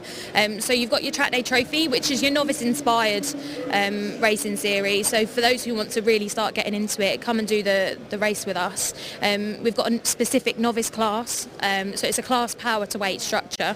And we get loads of novices that come in with us. So tell us more about that then, because I haven't ever actually done any circuit racing. So you're speaking to someone who would genuinely be interested in something like that. Yeah. So there's plenty of teams that do arrive and drive. For instance, if you can't afford your own race car, or you just don't have the facilities to store your own race car. For instance, the guys we've come here, Moore's Motors today, or Graves Motorsport that we've also come here with, and Supertune, they all offer arrive and drive packages.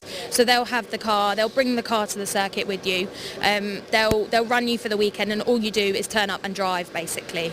So they are really, really good, a way of getting into it, a way of sorting out the racing for you, and then sort of getting you into that position. Hand-holding feeling as well, isn't it? And presumably that's affordable as well. It is, yeah. So the packages that they do are of an affordable rate, especially all of our racing is. It's a cost-effective way of getting you into motorsport. So people don't have to do a whole season, do they? They can just go and do one round, right? They don't. Not for the series, we get people coming and going all the time. So there's a £150 registration fee for the year, and then each round you want to do, you come and go as you please. More people in Track Day Championship and in Super Cup, because they are championships, they do like to do every single round, just so they get the points to get the championship at the end of the year. And what sort of round, or what sort of season is that, the championship and start with the championship first. So Track Day Championship, we would start off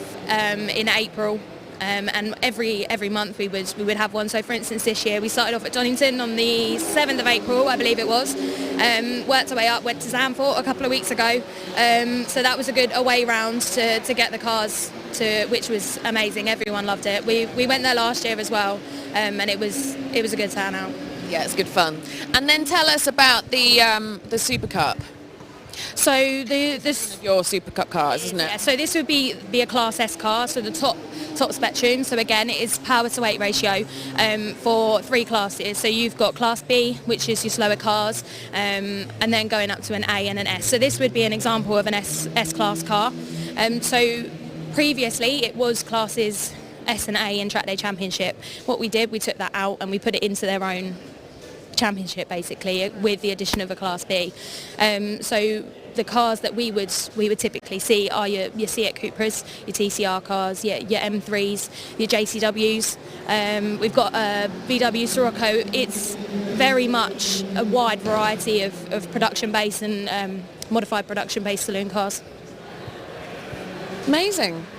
It's great. I love it. It's just such a good opportunity for people who are maybe young or just have never gone into it, and it's a nice, I really like, well looked after, you feel very, very well looked after for the journey, don't you? Yeah, and it's a fun way of getting into racing as well. It's not competitive. I mean, it is competitive, but it's not. Kindly. That's a good way of putting it. Yeah. So it's a great way of getting into it, especially starting up with the ladder, progressing, and everyone's friendly, and it's just a cost-effective, friendly way to get into motorsport and racing career. How has Motorsport Days been for you? It's been very good. I didn't come last year. It's been my first year with the series with Motorsport Vision, and it's been really good. Yesterday was a little bit more quiet than today, but we've been sold out in all of our drives and passenger laps. So it has been a really good couple of days. Good. Well, Sophie, thank you very, very much. Hope you have a lovely rest of your day and a good rest of your season as well. Thank you. Yeah, still one more round to go. It's not over yet. Too busy. Yeah. Thank you. Europe's only on-track motorsport exhibition is back. Motorsport Days Live offers you a fresh opportunity to come together and experience Silverstone Circuit from the iconic wing facility. Source from an array of diverse exhibitors, learn from industry experts, as well as find new race teams, championships and manufacturers, whilst actually getting on track and sampling cars and products live on the international circuit. For tickets and more information, visit motorsportdays.live now.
Now, yesterday we had the fortune of heading down to Praga and finding out a little bit more about these absolutely incredible cars. And today, it just gets even better for them because the wonderful Charlie Martin is here and just about to get in. You've never been behind the wheel of this one, then? I've not, no. I've seen these cars racing and just fantastic opportunity to be here today and get a chance to actually get behind the wheel of one, yeah. How did this come about, then? Well, I got talking to the guys yesterday, and I know there was quite a lot of people who wanted to get a drive for them, and kindly they agreed to let me have a go. So I must have just said the right things. I don't know.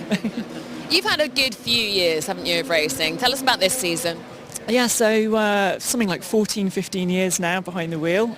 Yeah, I don't know where the time has gone, literally. And this season I've been driving in the Michelin Le Mans Cup, racing in LMP3 with Team Racing Experience.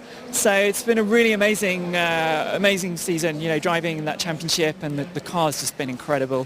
Fantastic team, and yeah, it's been, well, for me it's always been a dream to get in a prototype at that level and to drive in some of those circuits that's like Monza, Paul Ricard, places like that. So yeah, it's been a big year for me. What's the ultimate goal? The ultimate goal is always 20.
Very, very beginning in motorsport. In fact, I think I may have even driven your car badly, probably in Spa or somewhere, or some RMA day. We had a great RMA day.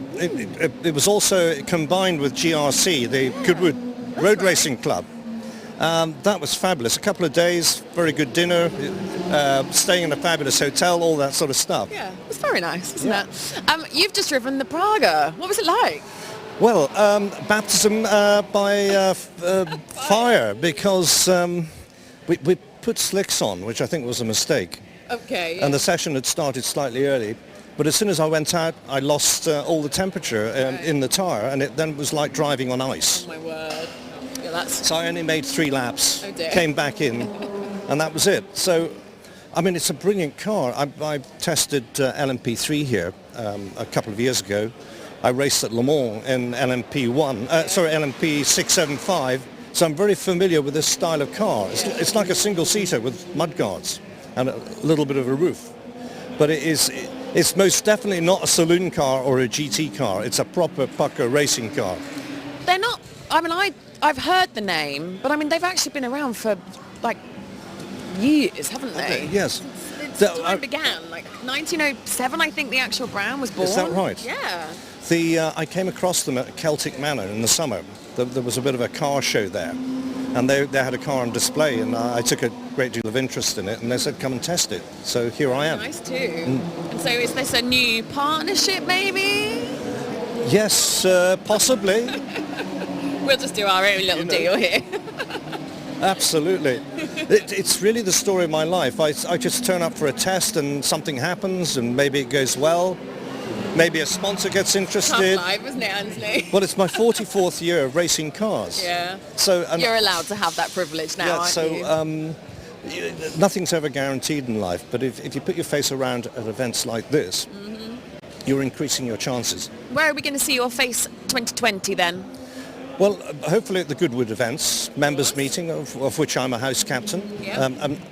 My house, Methuen House, has won 4 times out of the last 6 editions, including a hat-trick. So, How many times have you won the tug of war? Because that last time I saw that, you weren't so good at that one. no, I won the first time. That was the first year, but I seem to have been beaten ever since. Yeah. But the house has still been winning because we've got some really enthusiastic members. Yeah. Then Festival of Speed, Goodwood Revival. So those will be the backbone to next season. And a lot of other stuff besides. I mean, I was at the Spa 6 Hours and an E-Type Jaguar, which was great. Yeah, I'm sure. Just last month. Do you still do any track days? Not so many these days. I'm always You'll have available. some time off, haven't you? I'm always available if you need some tuition. Yes, I do. Yep. Because I've basically told every championships down here in the pit lane that I'm going to go and enter their championship. So I need a lot of tuition if I'm going to be entering all of these. Have you got your racing license? No, That's always a good I know starting that. point. We'll start there. That's fine. I'll be taught by the best. So what happens next? Are you finished now for the day? I'm finished for the day. I mean, I think the day's drawing to a close. 4 o'clock or something it finishes. It's been a great show. So I shall be off to the White Horse in Silverstone. Oh, very Really good nice. pub. Motor racing pub. Oh, very nice too. And all your fans will be waiting outside now that they know where you are. Let's Good. hope so. Anthony, thank you so much. And look forward to seeing you at Goodwood. Great. Thank you. Europe's only on-track motorsport exhibition is back. Motorsport Days Live offers you a fresh opportunity to come together and experience Silverstone Circuit from the iconic wing facility. Source from an array of diverse exhibitors, learn from industry experts, as well as find new race teams, championships and manufacturers, whilst actually getting on track and sampling cars and products live on the international circuit. For tickets and more information, visit motorsportdays.live now.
I'm here with Paul Taylor from Civic Cup. You're standing in front of your beautiful car, which I assume has done you proud this year. It has done us proud, yeah. It's done well. It's got a few scars, but yeah, it's done all right. It's done us well.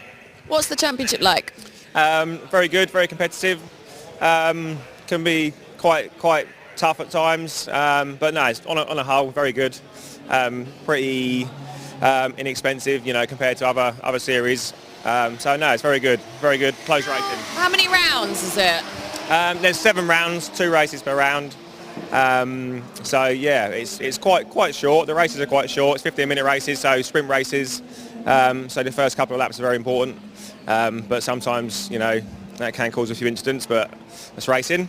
It's a competitive, like there's quite a lot of you on the grid now, isn't there? There is, yeah, there can be. I mean, some of the biggest meetings we've had like 30 cars on the grid. But it's dropped down, you know, averages sort of 20 odd, 23, 24, something like that. So yeah, it's pretty good compared to a lot of others out there. You know, some of them are struggling, so yeah, doing well. How long is your season then? It runs from about, this year it was sort of Easter until about 2 weeks ago, so October. So yeah, long enough. Due a nice break now. Yeah. Everyone says that until they get to sort of January and then they're ready to get back behind the wheel again. Yeah, exactly. Bored now. So 2020 for you? I think we're going to come back to Civic Cup, give it another go. It was only our second season in any kind of racing, so we're slowly working our way up. Managed to get 8th this year in the championship, so hope to improve a bit next year, get a bit further up there. Got our first podium this year at Brands Hatch, so... How did that feel? Oh, amazing, it was good. After all the hard work, me and we haven't got a team, we've only got me and another friend who comes and helps out, and obviously the family. So yeah, to get up there, mix it up with the big boys, it was quite good. And you are streamed by these guys. Yeah, that's really good. If you look at the footage, you know, you've only got to go on YouTube and stuff and look at the footage. It's like watching the touring cars. It's brilliant. So yeah, no, they do really well. It's really good, really good. And what's your end game then? What for? Will you stay in Civic Cup? Well, no, it's just see what, you know, take it as it comes. So it's only our second year racing. Anything, so like I say, we'll do another year, but you never know. Hopefully we can maybe move on to other things, but we like the Civic Cup at the minute. You know, like I say, it's good affordable racing. There's nobody out there with, you know, a 10 grand engine. Everyone's got the same engines, everything's running the same power, same weight, so it keeps it competitive without having to get your checkbook out every 2 minutes. So yeah, no, I think we'll carry on as we are for now, but you never know, see what's around the corner. How has Motorsport Days been for you? Yeah, pretty good. It's nice to see a few, you know, meet some new people, have a wander about. Unfortunately, we can only come today. We had work commitments yesterday. The car's been here all weekend, but we only came today, so a bit of a short visit. We managed to get a little go on track in the last session. We'll probably do the last one, so a bit of fun. So yeah, good. Good. Well, thank you very much. Well done, and best of luck for 2020. Europe's only on-track motorsport exhibition is back. Motorsport Days Live offers you a fresh opportunity to come together and experience Silverstone Circuit from the iconic wing facility. Source from an array of diverse exhibitors, learn from industry experts, as well as find new race teams, championships and manufacturers, whilst actually getting on track and sampling cars and products live on the international circuit. For tickets and more information, visit motorsportdays.live now.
One of the funnest championships that we have going in the world of motorsport is Fun Cup, and I'm here with Chris to tell us more about, well, for the people out there who don't necessarily know what Fun Cup is, let's start from that, shall we? Sure, absolutely. So it's a one-make endurance championship.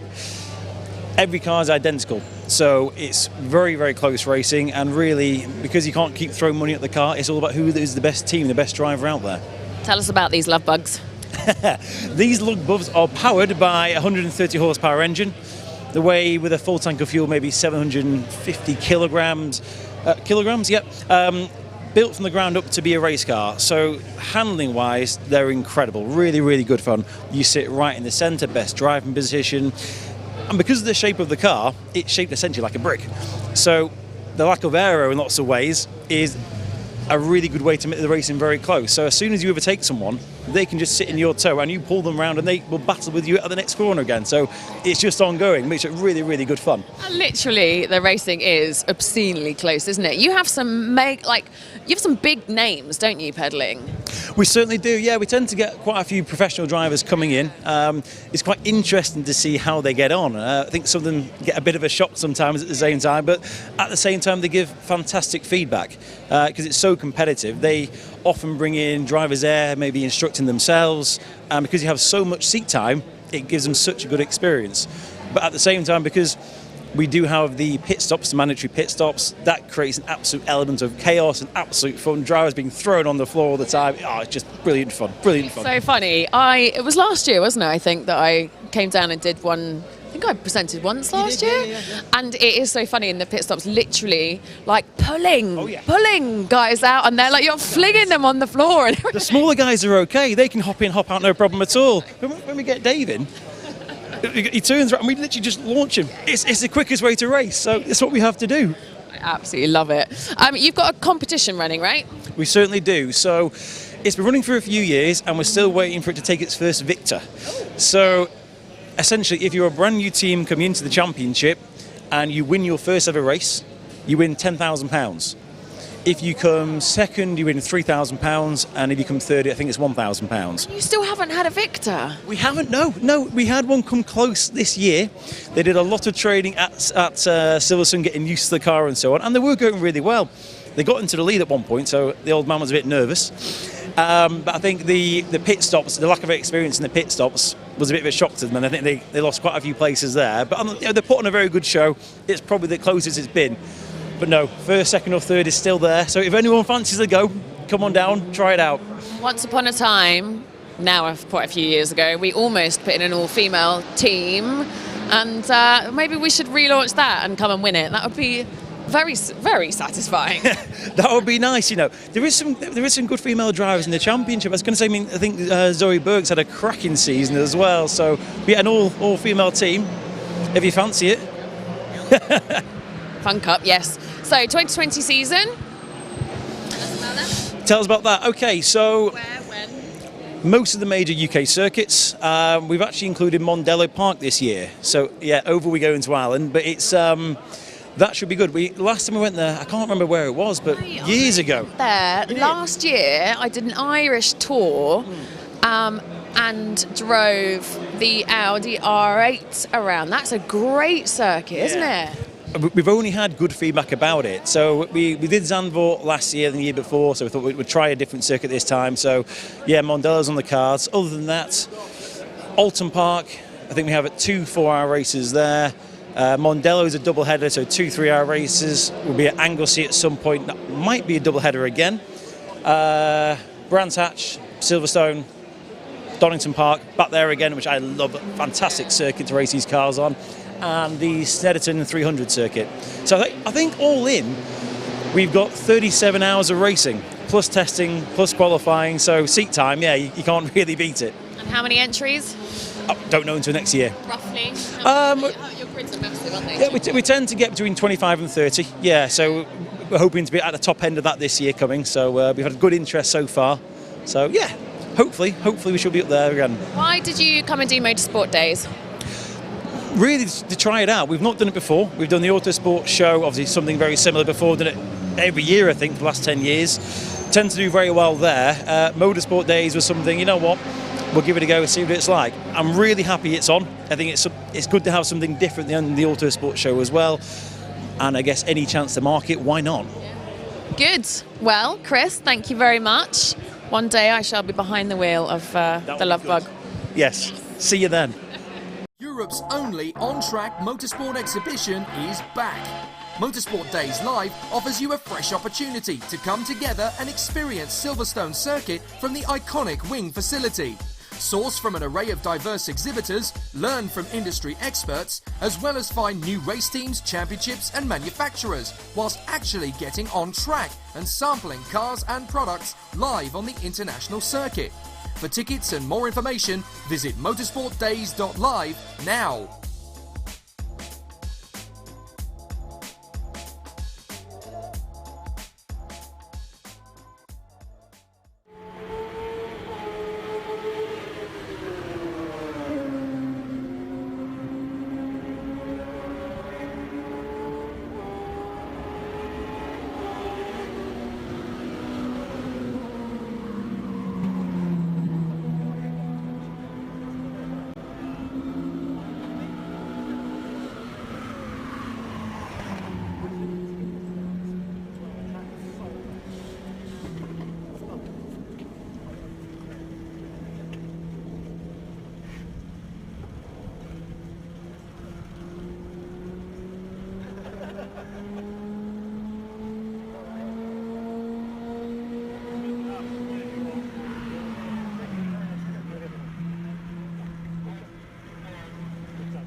I got lured over to Zamp helmets because of the fantastic display. Some of these are absolutely beautiful. George Richardson. Thank you very much. Good to meet you. This has been a good show for you then. Yeah, so far so good. Yesterday was very busy. This morning, because I think the Rugby World Cup's on, it's a little bit slower, but yeah, all to play for today, all good. What have you got on display here? So this is our range of motorsport helmets. So we have two FIA 8859 helmets. This is 629 including VAT. So this is fit for all your European racing. It's a full carbon helmet. It weighs next to nothing. It's a fantastic lid. And we also have our Snell helmets. So Snell 2015 homologation. And this is good for a lot of your national motorsport. And we offer this in a few different colorways, and entry level on the Snell is about 219 including VAT. So really reaches the guys that are at the show, maybe looking out to start in motorsport, but just looking for a bit of good value. So Zamp's pretty new to the market. We've only been here for 2 years in the UK. It's an American brand, and I'm the European importer for the helmet company. And we do pretty much all of these shows, and Motorsport Live was one of them this year. So was it you that brought it to Europe? Yes, yeah. So I raced myself for many years and had an RI, and I've always been into helmets full stop. Yeah, the opportunity came to import this, and really just the price point is the biggest factor, and the quality. Yeah. And I've had a customer already that bought one of us at another trade show earlier this year. And everyone seems to like it. We sponsor a British touring car driver in a touring car called Sam Tordoff, and he loves it as well. So we're going for it. It's good. Unbelievably good value. Yeah, it is, and it's a great market, you know, and it's been dominated by a lot of the big players for many years. And it was just sort of clucking for some good priced quality items, and that's really what we're doing. Do you have an in-house designer? So yeah, we do in the States, yeah, so we have a couple of designs that are standardised. To do a pre-painted helmet at this price, you have to run quite a few units off, so we're trying to change the designs every season, and at the moment that's working. We obviously get a lot of requests for people doing custom designs, but we offload them onto our painter directory, which we work with maybe, I think it's 170 painters now that we can introduce customers to, and then they can put their own designs on our helmets. Where can people find you? People can find us on all social media. We do all the trade shows. Our website is zamphelmets.eu. You can see us in some of the trusted retailers that we entrust with our products. Yeah, or just give me a call and I can advise you as to what helmet would be best for you. Are you still racing? No, I'm done. I quit a couple of years ago. Oh yeah, that's a long story.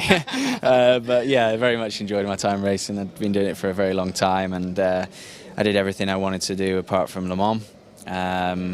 Unfortunately missed out on that one, but I did everything else, all the big races. So there's always wasn't time. A problem. Wasn't a problem. Why Motorsport Days then? I get on with the organisers, quite people at Helmet 28. They're great guys, they're passionate. This show's very well run. Right from the sign-on and the entry, the access, where you park, people setting it or helping you set up your stands, directional stuff, and so far so good. And basically, yeah, I mean, the crux of that is I think our decision to come here was just that we really like the organiser, and we saw that they have a similar passion for motorsport that we do, and we decided to give it a go, and it's been the right decision. Good. Well, I really hope the rest of your day is as successful as yesterday. Yes, thank you. And we look forward to seeing you next year. Great, thank you very much. Europe's only on-track motorsport exhibition is back. Motorsport Days Live offers you a fresh opportunity to come together and experience Silverstone Circuit from the iconic Wing facility. Source from an array of diverse exhibitors, learn from industry experts, as well as find new race teams, championships and manufacturers, whilst actually getting on track and sampling cars and products live on the international circuit. For tickets and more information, visit motorsportdays.live now.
Now, yesterday we had the fortune of heading down to Praga and finding out a little bit more about these absolutely incredible cars. And today, it just gets even better for them because the wonderful Charlie Martin is here and just about to get in. You've never been behind the wheel of this one, then? I've not, no. I've seen these cars racing and just fantastic opportunity to be here today and get a chance to actually get behind the wheel of one, yeah. How did this come about, then? Well, I got talking to the guys yesterday, and I know there was quite a lot of people who wanted to get a drive for them, and kindly they agreed to let me have a go. So I must have just said the right things. I don't know. You've had a good few years, haven't you, of racing? Tell us about this season. Yeah, so something like 14, 15 years now behind the wheel. Yeah, I don't know where the time has gone, literally. And this season I've been driving in the Michelin Le Mans Cup, racing in LMP3 with Team Racing Experience. So it's been a really amazing season, you know, driving in that championship, and the car's just been incredible. Fantastic team, and yeah, it's been, well, for me, it's always been a dream to get in a prototype at that level and to drive in some of those circuits that's like Monza, Paul Ricard, places like that. So yeah, it's been a big year for me. What's the ultimate goal? The ultimate goal is always 24 hours of Le Mans for me. Yeah, I'm used to saying it a lot, but it's just the greatest race I can think of, and I'm a big Francophile as well. So any racing that happens in France is good in my book. So. What's your plan for 2020 then? At the moment, I'm not too sure. I'm looking at a few different series, and it's, you know, again, great opportunity to come here this weekend because you know, when we think of other shows that come up next year, you know, this point in the season to have a show and be able to meet people and talk about what's happening and what your ideas are is, you know, it's one of the things that this event really brings people together for that. So can't say quite yet, but got some good ideas. I'm sure whatever it happens, it's going to be exciting. Good, very excited. So when do you get into this Batmobile? I think I've got about half an hour at the moment, so